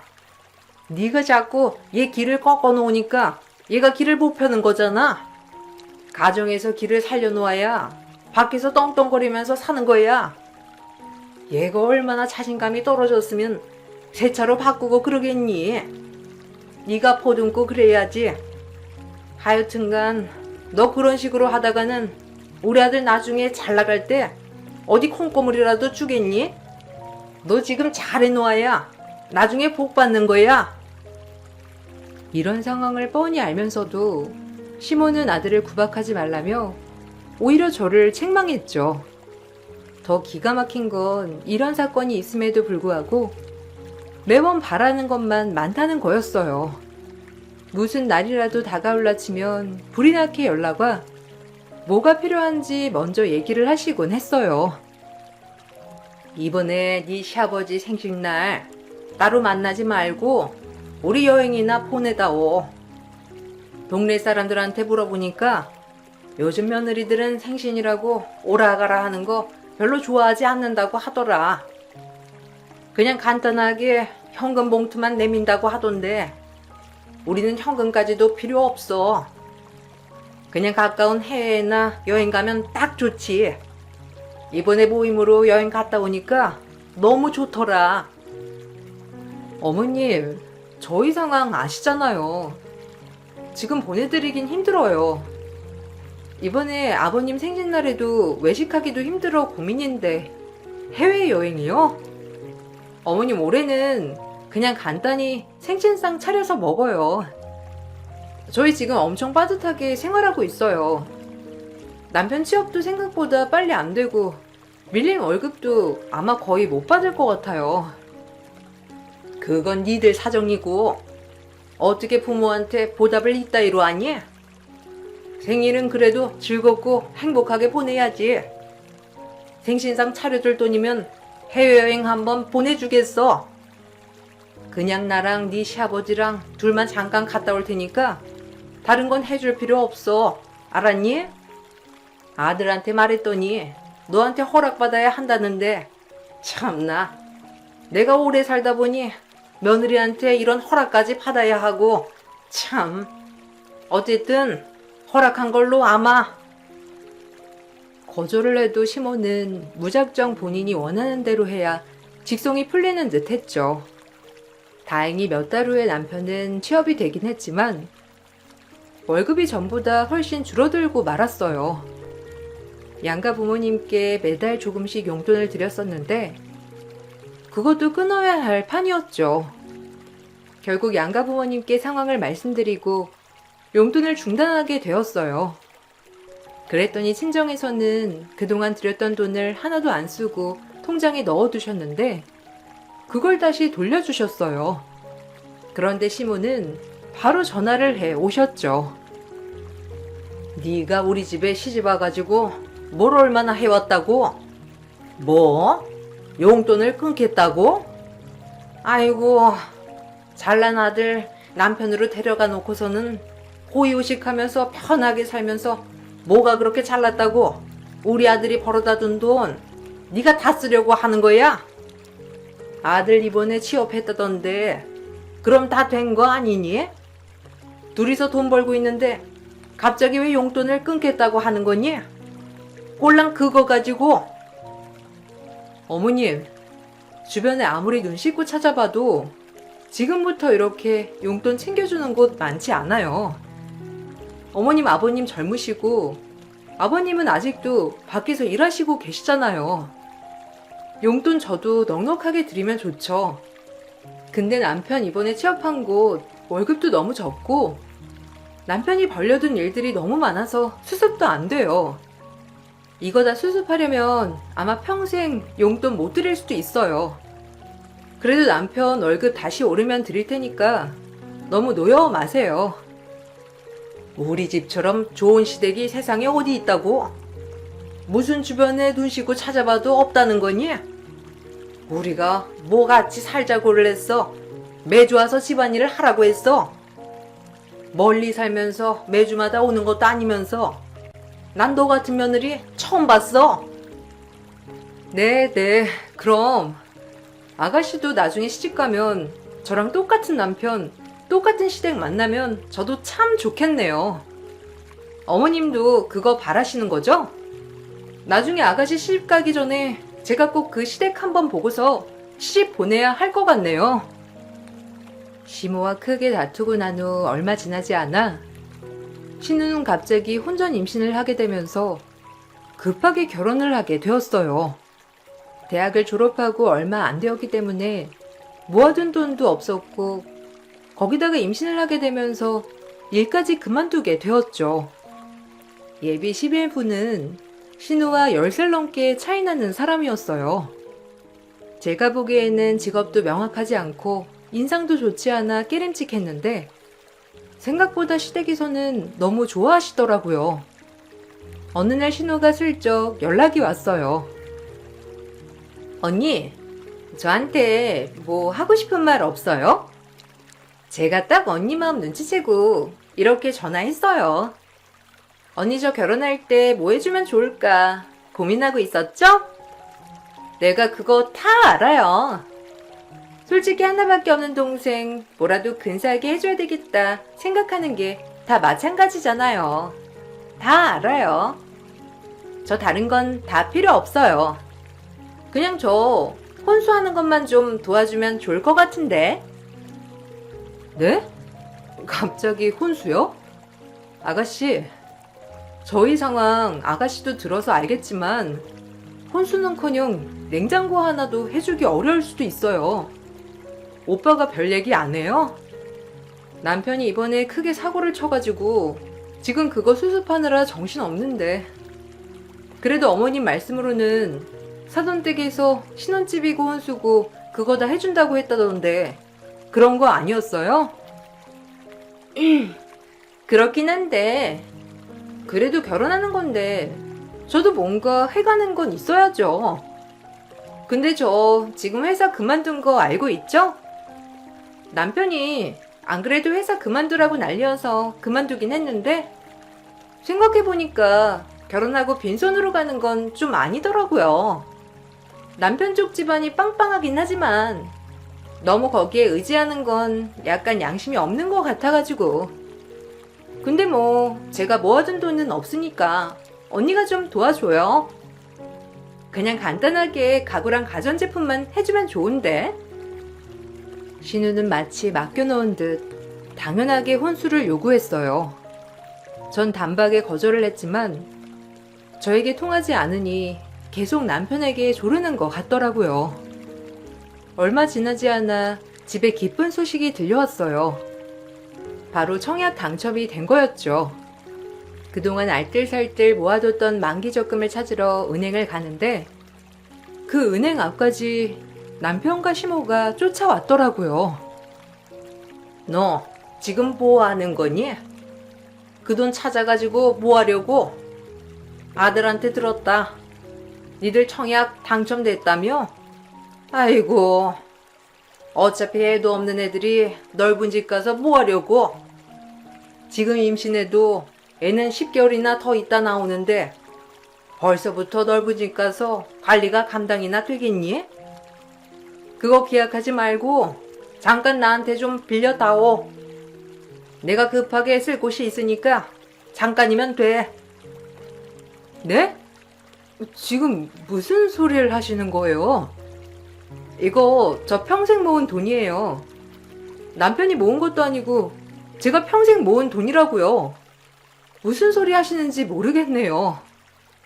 어머님 돈 필요하시면 저한테 말하시지 마시고 남편한테 말하세요. 여기 남편 돈은 1원도 안 들어가 있으니까. 왜 우리 아들 돈이 안 들어가 있어? 너 지금 몇 달 우리 아들이 좀 쉬었다고 이러는 거니? 어차피 나중에 너 애 낳고 그러면 그만둘 거잖아. 평생 먹여 살려야 하는 건 우리 아들인데 고작 그 몇 달 쉬었다고? 얼른 그 돈 내놔. 그 돈으로 네 신우 신혼집에 보태야 할 거 아니야? 하나밖에 없는 동생 눈칫밥 먹게 할 거니? 뭐요? 그럼 지금 이 돈으로 아가씨 신혼집 보태주려고 달라고 하신 거예요? 그럼 더더욱 안 되죠. 저한테 어머님 뭐라고 하셨어요? 신우는 부잣집에 시집가 잘 먹고 잘 살 거라면서 제 팔자가 개팔자고 신우 팔자가 상팔자라고 하셨잖아요. 제가 이 집 노예도 아니고 달라는 대로 다 줘야 해요? 당연하지. 니녀는 내 아들과 결혼한 순간부터 자동 노예 계약이야. 빨리 내 돈 내놔라. 그거 어차피 다 우리 아들 돈이고 결국에는 그럼 내 돈이잖아. 어디서 이렇게 고집을 부려? 아들 뭐해? 얼른 이 통장부터 빼지 않고. 남편 놈은 옆에서 절 말리더니만 제 가방에 들어있던 적금을 빼서 시모에게 쥐어줬어요. 그 순간 은행 앞으로 나타난 사람은 바로 제 친정 부모님이셨어요. 그 모습을 보곤 화가 머리끝까지 나 처음으로 소리를 지르셨죠. 지금 뭐 하시는 겁니까? 아니 어떻게 제 딸한테 이따위로 그 통장 이리 주세요. 사돈 것도 아니고 우리 딸 것도 아니고 제 겁니다. 어디서 남의 통장을 함부로 가지고 가십니까? 여기서 이러시는 거 보니 지금까지 어떻게 저희 딸에게 대했는지 안 봐도 뻔하네요. 김서방, 지금까지 우리 딸 이렇게 대했던 건가? 자네도 어떻게 이럴 수가 있어? 아니 사돈, 여기까지 어쩐 일로? 아니 뭐 사돈도 알다시피 우리 딸이 결혼을 하는데 오빠네 애가 된 게 아무것도 못 해준다고 하지 않습니까? 이게 말이 되나요? 며느리야 막내라서 윗사람 마음을 잘 모를 수도 있지만 부모로서는 사돈도 이해하셔야죠. 저희 상황이 좋은 것도 아니고 그나마 오빠네 애가 괜찮으면 그쪽에서 좀 잘 지원을 해줘야 가족이 아니겠어요? 가족? 네, 가족이라면 그럴 수 있죠. 근데 우리 딸이 그대 가족인가요? 가족이라는 말로 우리 딸 부려먹은 건 아니고요. 지금까지 있었던 일 저 다 들어서 알고 있습니다. 가족이라고 하면서 부려먹을 대로 부려먹고 뽑아먹을 대로 뽑아먹고 정말 그게 가족이라고 생각하세요? 저희 집 넉넉하지 않아도 적어도 자식들한텐 한 번도 손 벌리지 않았어요. 어디다 대고 가족이래? 앞으로 그 집에서 우리 딸은 가족 아닙니다. 사실 그 통장은 제 통장이 아닌 엄마의 통장이었어요.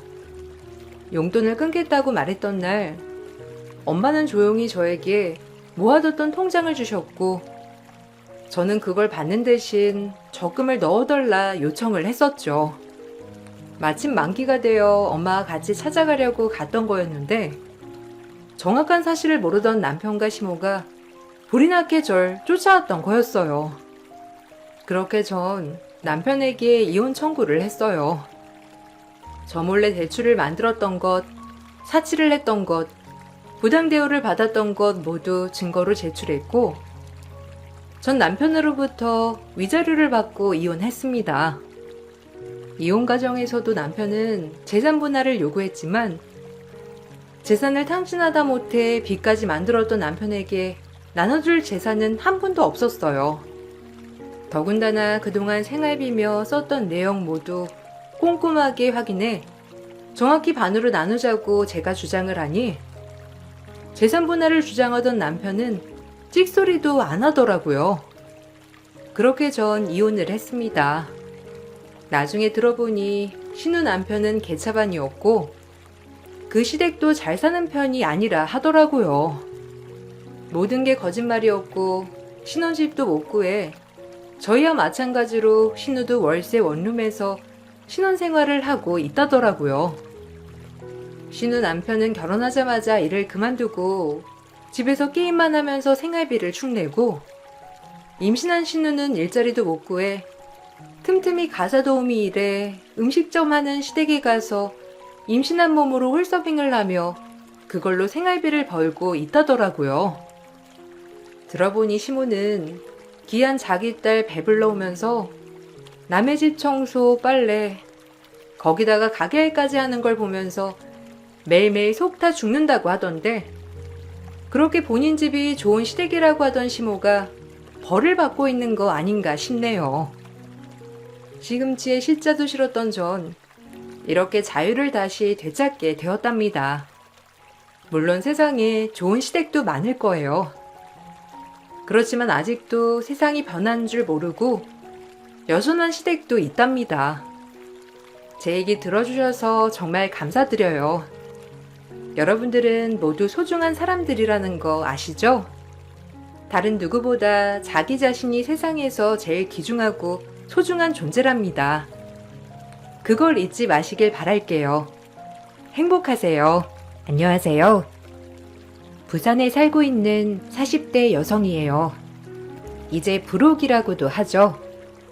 아직 한참 젊은 시절이지만 그래도 제가 겪은 이야기를 여러분들과 공유하고 싶어 이야기를 들려드릴게요. 학원 강사인 남편을 만나서 결혼을 했고 남편은 저와 결혼을 하자마자 부산의 유명 학원가에 학원을 차리게 되었어요. 이 모든 것이 제 덕분이라며 시댁 식구들은 매우 좋아하였답니다. 집안에 사람 하나 잘 들어오니 이렇게 때깔나는 것 좀 봐라. 우리 아들이 학원도 차리게 되고 다 네 덕분이야. 에이, 강수 씨가 능력이 있어서 그런 건데요, 뭐. 전 얼마 보태지도 않았어요. 너무 그렇게 체면 세워주지 마세요. 그래도 보통 일이 아니긴 하지. 네가 영어 가르치고 강수가 수학 가르치니 아주 너무 보기가 좋아. 이런 복덩이가 어디서 이렇게 나타났을꼬? 널 보자마자 딱 우리 집 며느리 같더니만 내가 기가 막히게 알아봤지. 딱 우리 집 사람이잖니. 저도 뭐 시댁복 있죠. 원래 같은 계열 사람은 만나고 싶지 않았는데 시원아빠는 정말이지 마음에 안 들 수가 없었어요. 아휴, 말하는 것도 어쩜 이렇게 예쁜지. 그래, 이렇게 알콩달콩 오손도손 살면 늙어서도 가장 친한 친구가 되고 얼마나 좋아. 시부모님이 이렇게 저를 예뻐하시는 데에는 제가 남편의 커리어가 성장할 수 있게끔 옆에서 잘 도와주었기 때문이에요. 남편이 학원을 운영하고 싶어하여 결혼 전부터 지금까지 모은 돈을 보태 학원을 차리게 도와주었고 저 역시 강사였기 때문에 남편의 학원에서 강의를 하게 되었어요. 원래 옆 학원에서 강의를 하고 있었는데 이직할 생각이 없던 저에게 제안을 했거든요. 그래도 부부가 같이 운영을 해야지. 또 내가 수학이면 당신은 영어니까 우리 상부상조가 될 거야. 같이 해보자. 지금 학원에서 만족하고 있고 또 막상 같이 일하면 부딪히는 일도 있지 않을까? 옆에서 당신 응원하고 싶어. 근데 니네 학원 원장이 막상 다른 학원 원장이랑 부부인 너랑 같이 일하는 것도 찝찝해 할걸? 혹시나 우리 학원에 영업비밀 같은 걸 빼돌리진 않을까? 할 것 같기도 하고 말이야. 거기서 받는 페이보다도 더 쳐줄게. 그러니까 같이 하자.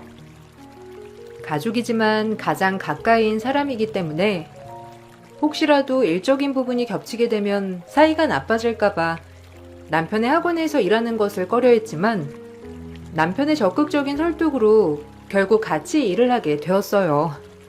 전 전에 가르치던 학원에서도 수강생들이 굉장히 많았기에 제가 남편 학원에서 근무를 하게 되자 수강생들이 모이게 되었고 그로 인해 정말 바쁜 시기를 보냈어요. 이렇게 아무 문제가 없을 것 같던 이 생활 속에서 점점 금이 가는 사건이 발생하게 되었고 그로 인해 저희 사이는 악화되었어요. 원장님 방 수강생들 반토막 났는데 쌤 수강생들은 강의를 못 들어서 난리라 좀 심기불편해 하시더라고요. 에이, 우리 원장님 그런 사람 아니야. 수강생들이야 뭐 줄을 때도 있고 많아질 때도 그런 거지. 신경 쓰지 마. 괜찮아. 아니 그게 아니라 쌤 수강생들 어머님 만나면서 뭐 안 좋은 말을 퍼뜨리시는 것 같기도 하고 하여튼 신경 쓰셔야 할 것 같아요. 정말 믿고 의지했던 남편은 본인이 저보다 더 위에 있다는 것을 보여주려고 했는지 제 수강생들과 학부모들에게 이간질을 하며 저를 폄하하고 있었고 그로 인해 속상하게도 그 많던 수강생들이 하나둘 빠져나가고 있는 것들을 알게 되었거든요. 원래가 성취 욕구가 많은 사람인 걸 알았으나 이렇게 남을 깎아내리면서까지 본인의 업적을 쌓을 줄은 꿈에도 몰랐어요. 이건 진짜 큰 문제야. 학부모들이 알아봐 난리 나지. 어떻게 당신이 나에 대해서 그렇게 폄하 발언을 하고 오히려 내 수강생들을 빼돌려서 다른 쌤들한테 심어줄 수가 있어? 나 진짜 너무 황당해서 말이 안 나와. 당신이 그랬다는 거 사실이야? 나 이대로 그냥 못 지나쳐. 당신이 나에 대해 거짓말로 짓거린 거 다 오픈할 거야. 진실 아니라고 말할 거니까 그렇게 알아. 네가 지금 스카이 나왔다고 나 우습게 보는 거지? 그러지 않고서야 어떻게 이걸 오픈해? 절대 안 돼. 부산바닥이 넓은 것 같아도 소문이 얼마나 빠른 줄 알아? 그러니까 왜 남편을 밟고 일어서려고 해? 네가 네 수강생들 등에 업고 원장인 나를 이겨먹으려고 하는 거 모를 줄 알아? 김쌤한테 다 들었어. 나 없을 때 원장인 척하면서 이래라 저래라 한다고. 아니 남편이 원장이면 남편 없을 때 내가 당연히 원장처럼 운영해야 하는 거 아니야? 그렇다고 시기 질투해서 애들 대학도 못 보내는데 돈만 밝히고 능력도 없다고 학부모들한테 그렇게 얘기하고 다녔니? 어쩐지 수강생이 빠진다 했어. 맞잖아. 너 솔직히 돈 많이 밝히고 능력은 나보다 없잖아. 네가 나보다 학벌이 좋다고 날 무시하는 거 누가 모를 줄 알아? 결혼 전부터 저에게 자격지심이 있었지만 이 정도일 줄은 차마 몰랐어요. 사실 학원을 오픈하기 전에도 무조건 본인 이름을 걸어서 학원을 차려야 한다고 했던 사람이었고 그럼에도 본인 수강생들은 계속 줄어들고 있는 와중에 제 수강생들만 늘어나자 이것을 남편은 못 견뎌 했던 거예요. 그러면서 저에 대해 견제를 하기 시작했고 그렇게 저를 폄하하고 다녔던 겁니다. 자기야, 자기랑 나랑 부부 사이야. 내가 자기를 왜 견제해? 오히려 자기가 잘 되면 좋은 거지. 자기가 뭘 오해하는지 모르겠어. 솔직히 학부모들이 여기 학원에 왜 보내겠어? 부부가 운영하는데 둘 다 톱클래스니까 그런 거 아니겠어? 난 솔직히 이 시너지 효과가 크다고 생각해. 근데 어떻게 당신이 날 폄하하고 뒤에서 까내리면서 학부모들이랑 짜고 날 엿먹일 수가 있어? 남편은 수강생이 많은 저를 시기 질투하여 학부모들에게 저에 대한 안 좋은 소문을 퍼뜨리며 수강생을 본인 반이나 다른 강사들에게 빼돌렸고 그로 인해 전 참을 수가 없어서 이걸 폭로하겠다 했어요. 하지만 이것을 시부모님들도 아시게 되었고 시부모님들 또한 저를 꾸짖으며 말리기도 여러 차례였어요.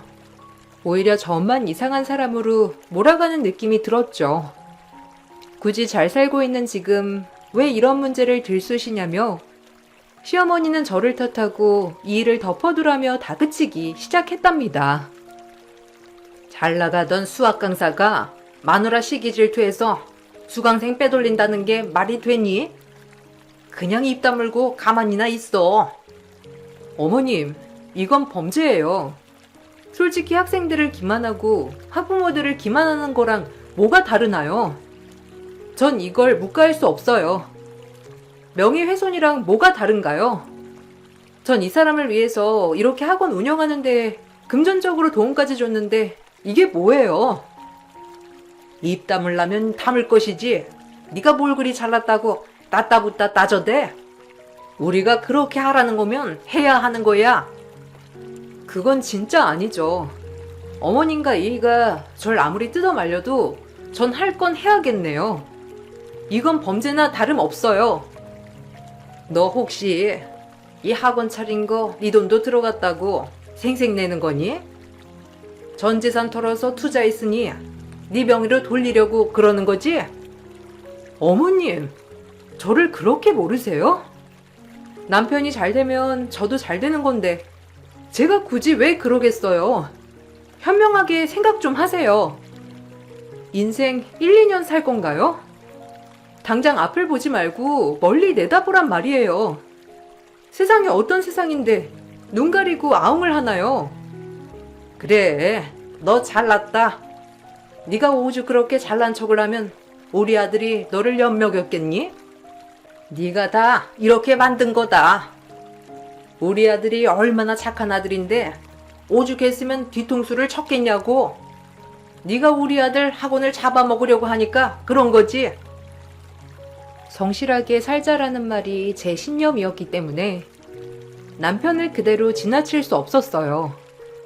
저도 속았지만 그래도 사랑하는 내 아이의 아빠이기도 하고 그동안 살아온 세월이 있기 때문에 일단 제 마음은 숨기고 있었죠.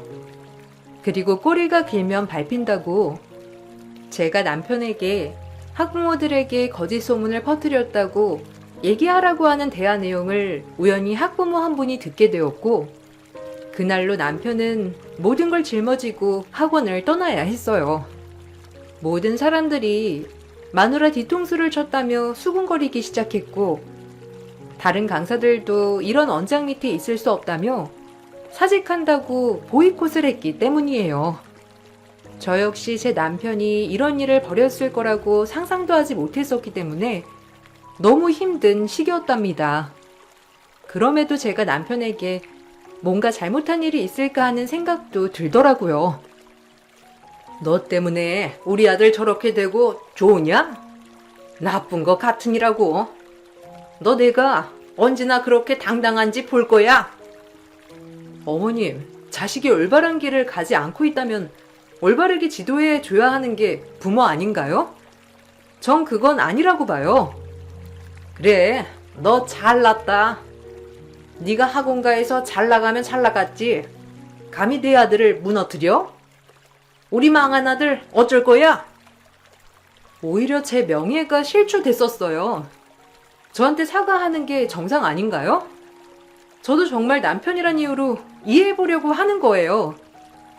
그래, 너 잘났다. 너 내가 얼마나 잘났는지 지켜볼 거야. 남편 인생 종치기 하고 네가 얼마나 잘 됐는지 보자고. 당신 진짜 뻔뻔하다. 원래가 이런 사람이었나? 내가 설마 당신 수강생들 다 빼돌릴까봐 그랬던 거야? 우리가 부부긴 하니? 너 나랑 만날 때부터 스카이 대학 나왔다고 나 무시했잖아. 내가 부산대 나와서 넌 늘 나보다 네가 위에 있다고 생각했지? 아니? 왜 그렇게 생각해? 나 진짜 이해가 안 가서 그래. 뭐 때문에 그런 거야? 도대체 진짜 모르겠어서 억울해. 제가 피해자였음에도 불구하고 남편이 사직을 했다는 이유로 전 시댁과 남편에게 늘 구박을 받아야 하는 신세가 되었고 그럼에도 남편 옆에 있었던 것은 홀로 절 키워주신 친정아빠가 혹시라도 본인이 혼자라서 제가 그것을 보고 배웠나 싶은 생각에 죄책감을 가질까봐, 그리고 하나밖에 없는 제 아이 때문에 꾹 참았답니다. 그리고 남편이 충분히 저에게 섭섭할 수도 있다고 생각을 했기 때문에 남편의 분노가 사그라질 때까지 기다려주고 싶은 마음이 가장 컸던 것 같아요. 이 일로 남편을 저버리는 것은 아니라고 생각이 들었고, 결혼도 의리라고 생각했기 때문에 같이 가야 하는 것이 맞다고 생각했어요. 제 길을 내가 이제 어떻게 해? 너 때문에 내 인생 망쳤으니 가정경제 네가 알아서 책임져. 아 맞다. 네 친정 돈 좀 있냐? 그래도 니네 아빠 뭐 공장 같은 거 하나 운영하시긴 하잖아. 아, 다 망해가는 폐공장이지? 딸내미 정직하게 키우셔서 네 애빈 좋겠어. 근데 남편 인생 이렇게 종치게 하라고 가르치디? 너 때문에 잘 나가던 내 인생 박살났다고. 당신이 나 통수 친 거 사과 한 번 못 듣고 이게 나만 나쁜 사람이지? 진짜 묻고 싶다, 길 가는 사람들한테. 내가 뭘 잘못했는지. 안 했다고 한 걸 했다고 하는 당신 보고 다 옳았다고 했어야 했나? 당신 와이프라는 이유로 그냥 참았어야 했나? 그래, 너 잘났다. 건드려도 피 한 방울 안 나올 거야, 넌. 동정이라는 게 있는 건지. 내 인생 막혔으니 돈 벌어오란 말 하지 마. 왜 이렇게 꼬였어? 내가 알던 사람 맞는 거야? 그리고 우리 아빠를 그렇게 얘기하면 속이 후련하니? 당신이 정말 이해가진 않지만 그래도 나 때문에 한 가지라도 상처받은 게 있을 수도 있으니까 참고 기다리는 거야. 근데 나도 한계야. 남편은 점점 삐뚤어지기 시작했어요. 결국 제 소식을 안타깝게 들은 지인 중 한 분이 본인 학원에 수학 강사 자리가 났다며 남편 보고 면접을 보러 오라고 했고, 남편이 가르치던 중고등부는 아니지만 그래도 초등학생들을 가르칠 수 있었답니다. 우리 학원에 이력서 넣어보라고 해. 어차피 우리도 수학 강사 자리 하나 비거든. 근데 아마 전에 받았던 월급만큼은 못 줘. 솔직히 이슈도 있고 와이프 뒤통수 치는 인간인데 내가 어떻게 믿겠니? 그저 너 하나 보고 강사로 채용하는 거야. 고맙다. 너한테 면목도 없고. 근데 강의는 진짜 잘해. 알잖아. 그래도 이 사람 강의 잘하기로 엄마들한테 유명한 거. 그러니까 쓰는 거지. 성격만 좀 고치고 그놈의 열등감만 없으면 괜찮겠구만. 사람이 어떻게 마누라한테까지 열등감을 느끼지? 참, 결혼할 때부터 근데 별로긴 했어. 네가 좋아한다고 하니 말은 안 했다만 애초에 학벌 가지고도 너랑 연애 때 싸웠잖아. 그렇긴 하지. 참 학벌이 뭐라고. 그때 눈치챘어야 했는데 내가 너무 좋아했나 봐. 내 팔자지 뭐. 어쨌든 신경 써줘서 고맙다. 전에 학원에서 이슈가 있던 남편이었지만 그럼에도 저를 봐서라도 지인은 초등학생들을 잘 가르쳐보라며 자리를 주선해준 것이었어요. 그나마 남편은 강의를 다시 할 수 있게 되자 조금은 비뚤어진 모습들이 점차 나아지기 시작하였죠. 오히려 강의를 시작하니 다시 자신감을 되찾은 듯 보였지만 역시나 저에게 막말은 멈추지 않았고 오히려 비아냥거렸어요. 참나. 중고등부 가르치려다가 초등부 가르치려니까 진짜 유치해서 못해 먹겠네. 그래도 어쩌겠냐. 마누라 때문에 인생 망쳤으니 이거라도 하면서 먹고 살아야지. 내가 막리를 뛸 거야, 뭘 할 거야. 너 신랑 잘 얻은 줄 알아. 원래 같으면 너 같은 거 바로 소박이니까. 나니까 데리고 살아주는 거야. 알겠냐? 지 잘난 맛에 사는 줄 아는 너 같은 거 한 트럭 줘도 이제는 싫다. 나도 참는데 한계가 있어. 어르고 달래고 빌고 도대체 내가 뭘 잘못했니? 나도 참고 있으니까 적당히 작작해. 네 아빠가 너 혼자 키웠다고 해서 불쌍하니 잘해주려고 했는데 보고 배운 게 없어서 그런가 정도 없고 모질어. 남편 나락으로 떨어뜨린 너 언젠간 크게 후회할 날 올 거다. 수강생도 많은 게 좀 다른 쌤들한테 주면 어떻다고 전할리야? 그런 뜻으로 그런 거 아니잖아. 나 학원에서 매도하려고 한 거잖아. 말은 똑바로 해. 그리고 내가 퍼뜨렸어? 학부모가 그런 거지? 나도 진짜 할 말이 한 트럭이니까 그만 좀 하라고. 이혼한 친정아빠 밑에서 큰 저를 모욕하는 남편을 보니 정말 미칠 듯이 화가 났지만 그럼에도 남편을 이해해보려고 애를 썼고 자꾸 제 잘못이라고 하니 나도 모르게 혹시 남편한테 상처를 줬나 하는 마음에 오히려 미안해지면서 그로 인해 저렇게 남편이 변해버린 것인가 하는 생각을 하며 자꾸 저의 탓으로 생각을 하게 되었어요. 저에게서 죄를 찾던 것이었죠. 참 어리석죠. 그때는 그 정도로 남편을 사랑했고 저 역시 이 모든 것을 짊어지고 가야 한다는 마음이 가장 컸던 것 같아요. 이렇게 마음이 너무 힘이 들 때 혼자 계신 친정아빠도 몸이 많이 안 좋아지셨고 그로 인해 남편에게 친정을 가자고 했답니다. 일적으론 미웠어도 그래도 부부고 아이 아빠이기도 하니 제가 기댈 곳은 아이 아빠밖에 없다고 생각을 했거든요. 아빠가 당신 많이 보고 싶어 하셔. 몸이 안 좋으신 것 같은데 주말에 시연이 데리고 같이 한번 갔다 올까? 내가 너냐? 누구 때문에 주말까지 일해야 되는 강사로 전락했으니까 나한테 뭐 하자고 얘기하지 마. 열받으니까. 그래도 하루 정도는 뺄 수 있잖아. 아빠가 어디 우리 신경 쓰이게 보고 싶다고 하시는 분이야? 진짜 보고 싶으신가 봐. 너 혼자 가던지 지연이 데리고 가던지 해. 나한테 이래라 저래라 하지 말고. 난 너라면 치가 떨리고 이가 갈리는 사람이야. 막말로 잘 나가는 고등부 수학 강사가 초등생을 가르치는 게 말이 되냐? 다 너 때문에 이렇게 된 거 아니야, 내가? 남편은 저의 제안을 거절했고 저 역시 이때부터 남편을 마음에서 배척하게 되었어요. 그렇게 남남처럼 사는 시기가 이어졌답니다. 딸한테는 아빠 노릇을 확실히 하니 이것만 바라보고 살까라는 마음으로 시간이 흐르게 되었고 몸이 안 좋으신 아빠는 시름시름 앓다가 결국 병을 못 이기고 돌아가시고 말았어요. 사람이 죽는 거야 어찌할 수 없는 일이기도 하고 누구나 죽는 것이기 때문에 이것마저 제가 막을 순 없었지만 그래도 절 제일 아껴주시던 아빠가 돌아가시게 되니 말할 수도 없이 슬펐답니다.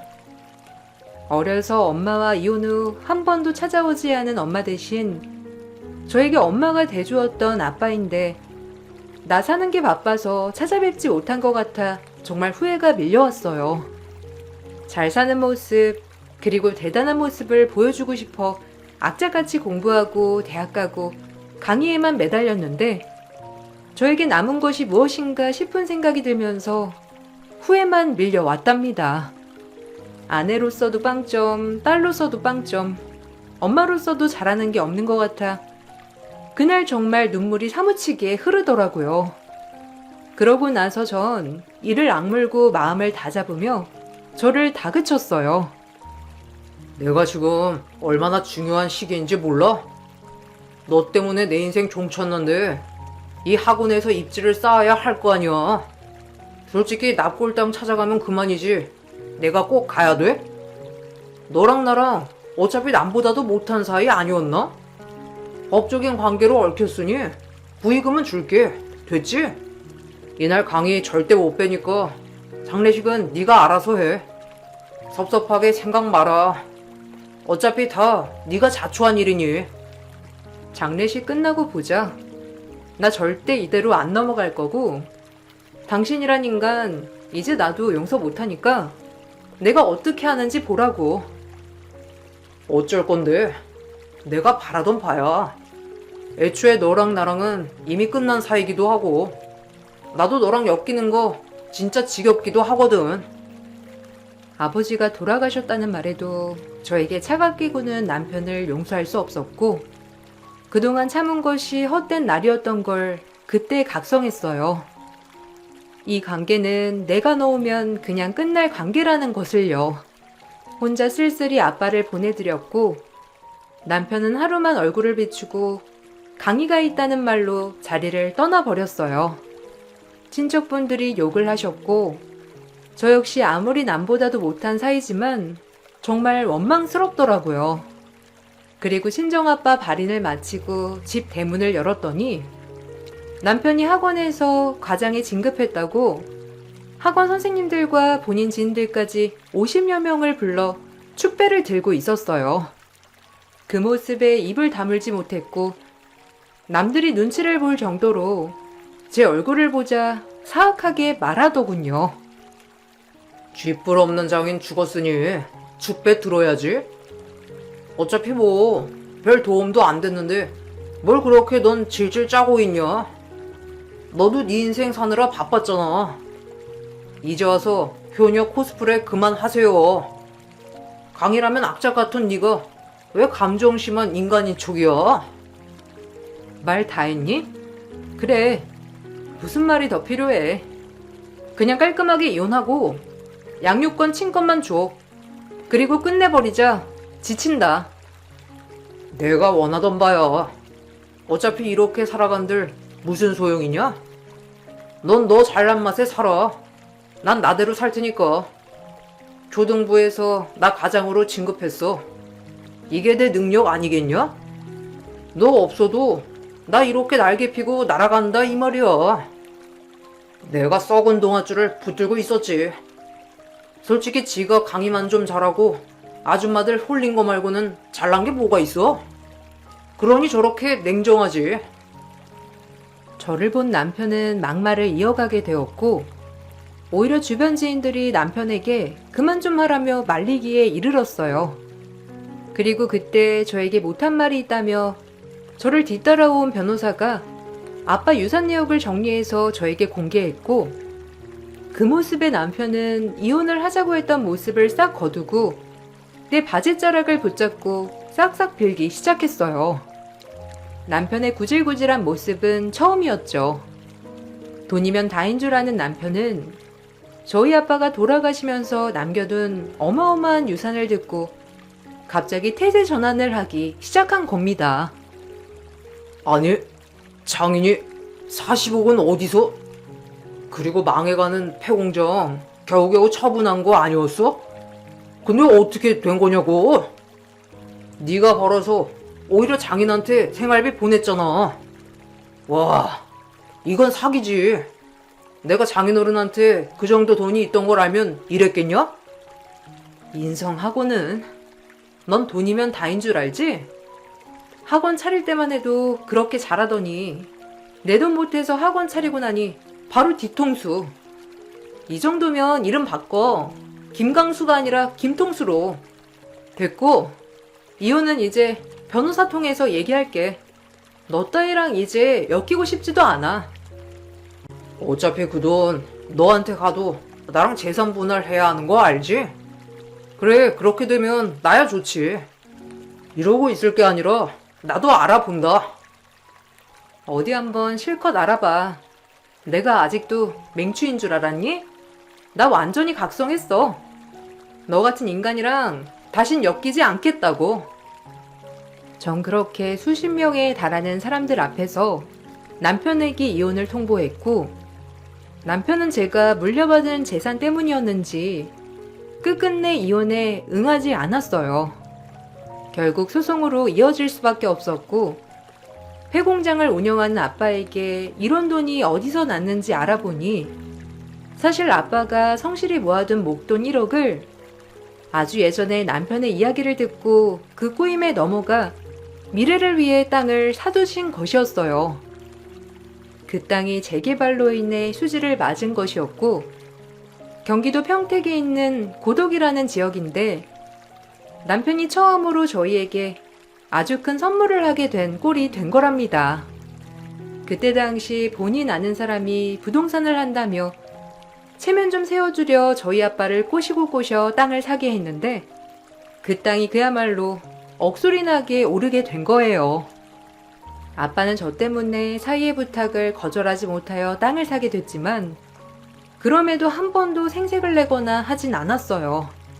본인이 사라고 한 땅이 이렇게 갑자기 개발이 되어 제가 돈방석에 앉게 되자 절 붙잡고 난리가 났다가 제 마음이 변할 것 같지가 않자 이제 본색을 드러내며 본인 또한 그 돈을 포기할 수 없다며 변호사를 쓴다고 하였고 전 그것을 보고 이를 악물었어요.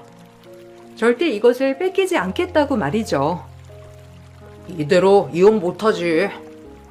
아니 어차피 우린 깨진 부부였지만 그래도 너한테 돈이 있다면 완전 다른 얘기 아니겠어?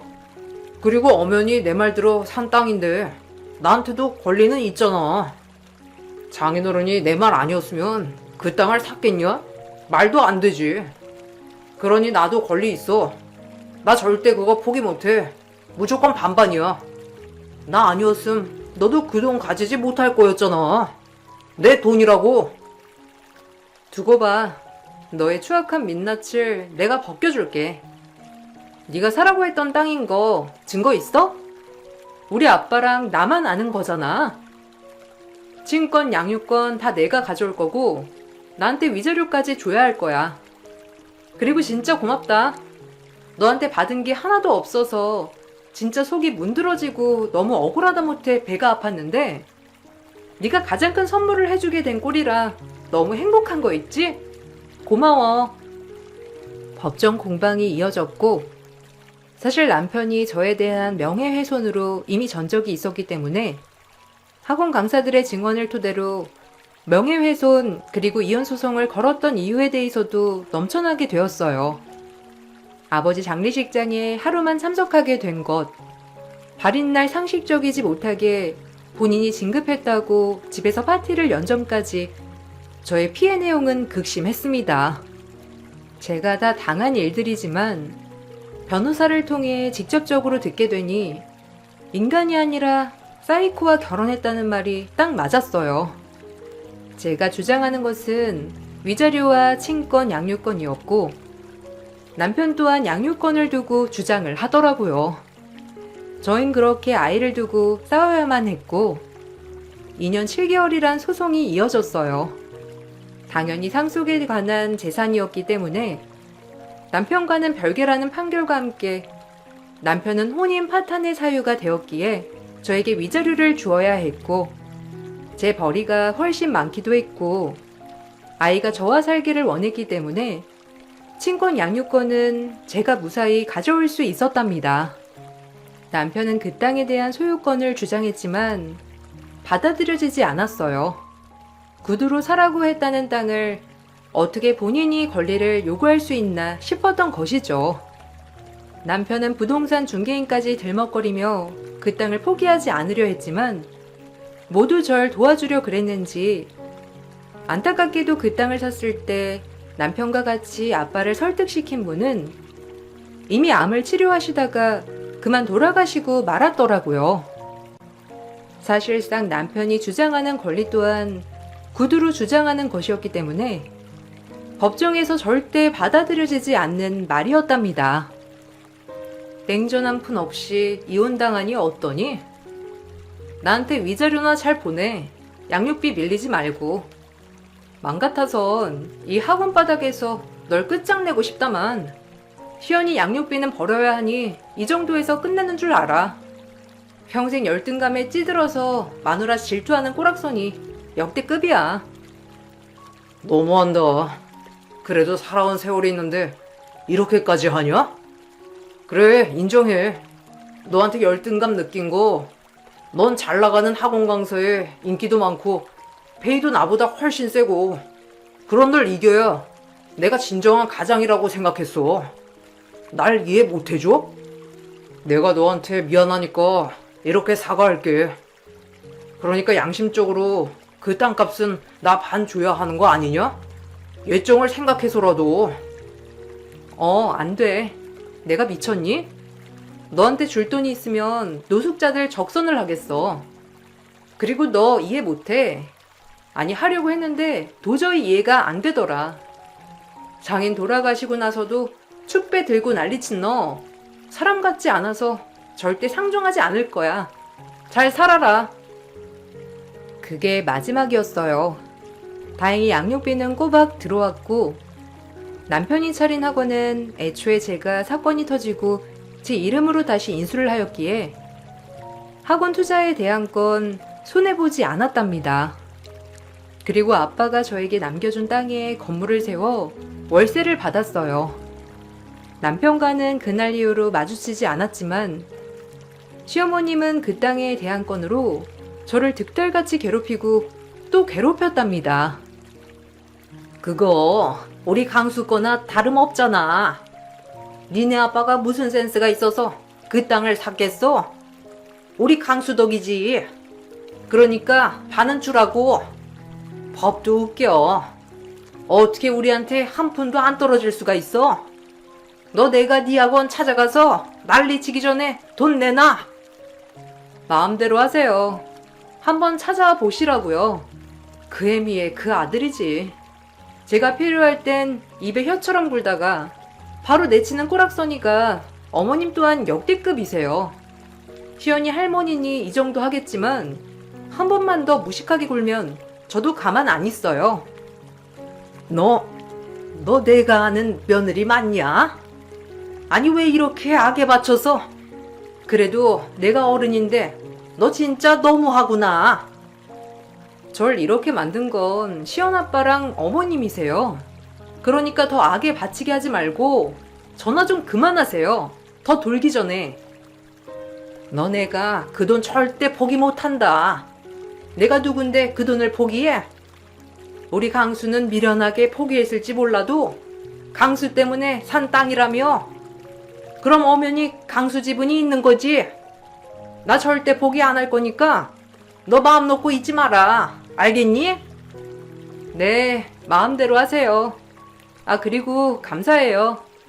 결혼 생활하면서 늘 억울하기만 했는데 그래도 이렇게 큰 돈을 얻게 되니 그동안의 노고가 다 잊히는 거 있죠? 역시 스트레스의 약은 금융치료가 확실한 것 같아요. 돌싱된 기념으로 돈 잘 쓸게요.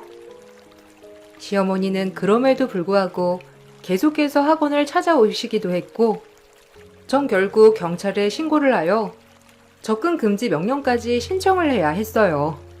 그 돈이 어마어마하긴 한가 보더라고요. 돈을 포기 못해 전 며느리한테 집착하는 꼴이 참 웃겼답니다. 그러면서 이렇게 되려고 아빠가 그때 힘들게 살면서 투자를 하셨나 싶은 생각이 들어 정말 미안하고 또 미안하더라고요. 아빠가 제 노후까지 생각해 주셔서 이렇게 살 수 있음이 정말 감사했거든요. 부산과 평택으로 왔다 갔다 다니다가 이제 아빠도 안 계시는데 제가 부산에 있을 필요는 없을 것 같아 딸아이가 중학교를 들어가는 시점으로 전 평택으로 이사를 하고 살고 있어요.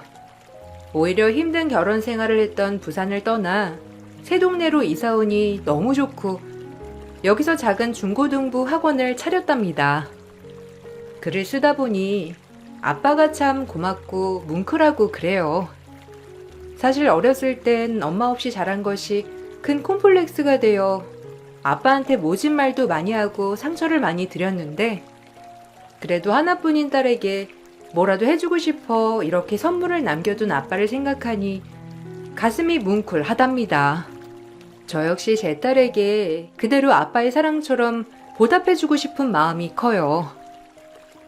부산을 떠나올 때 지인들한테 들었던 이야기로는 남편은 과장으로 진급한 학원에서도 자기보다 인기 많은 선생을 시기 질투해 또다시 사이가 틀어져 학원을 그만둔 애 만에 한다고 했어요.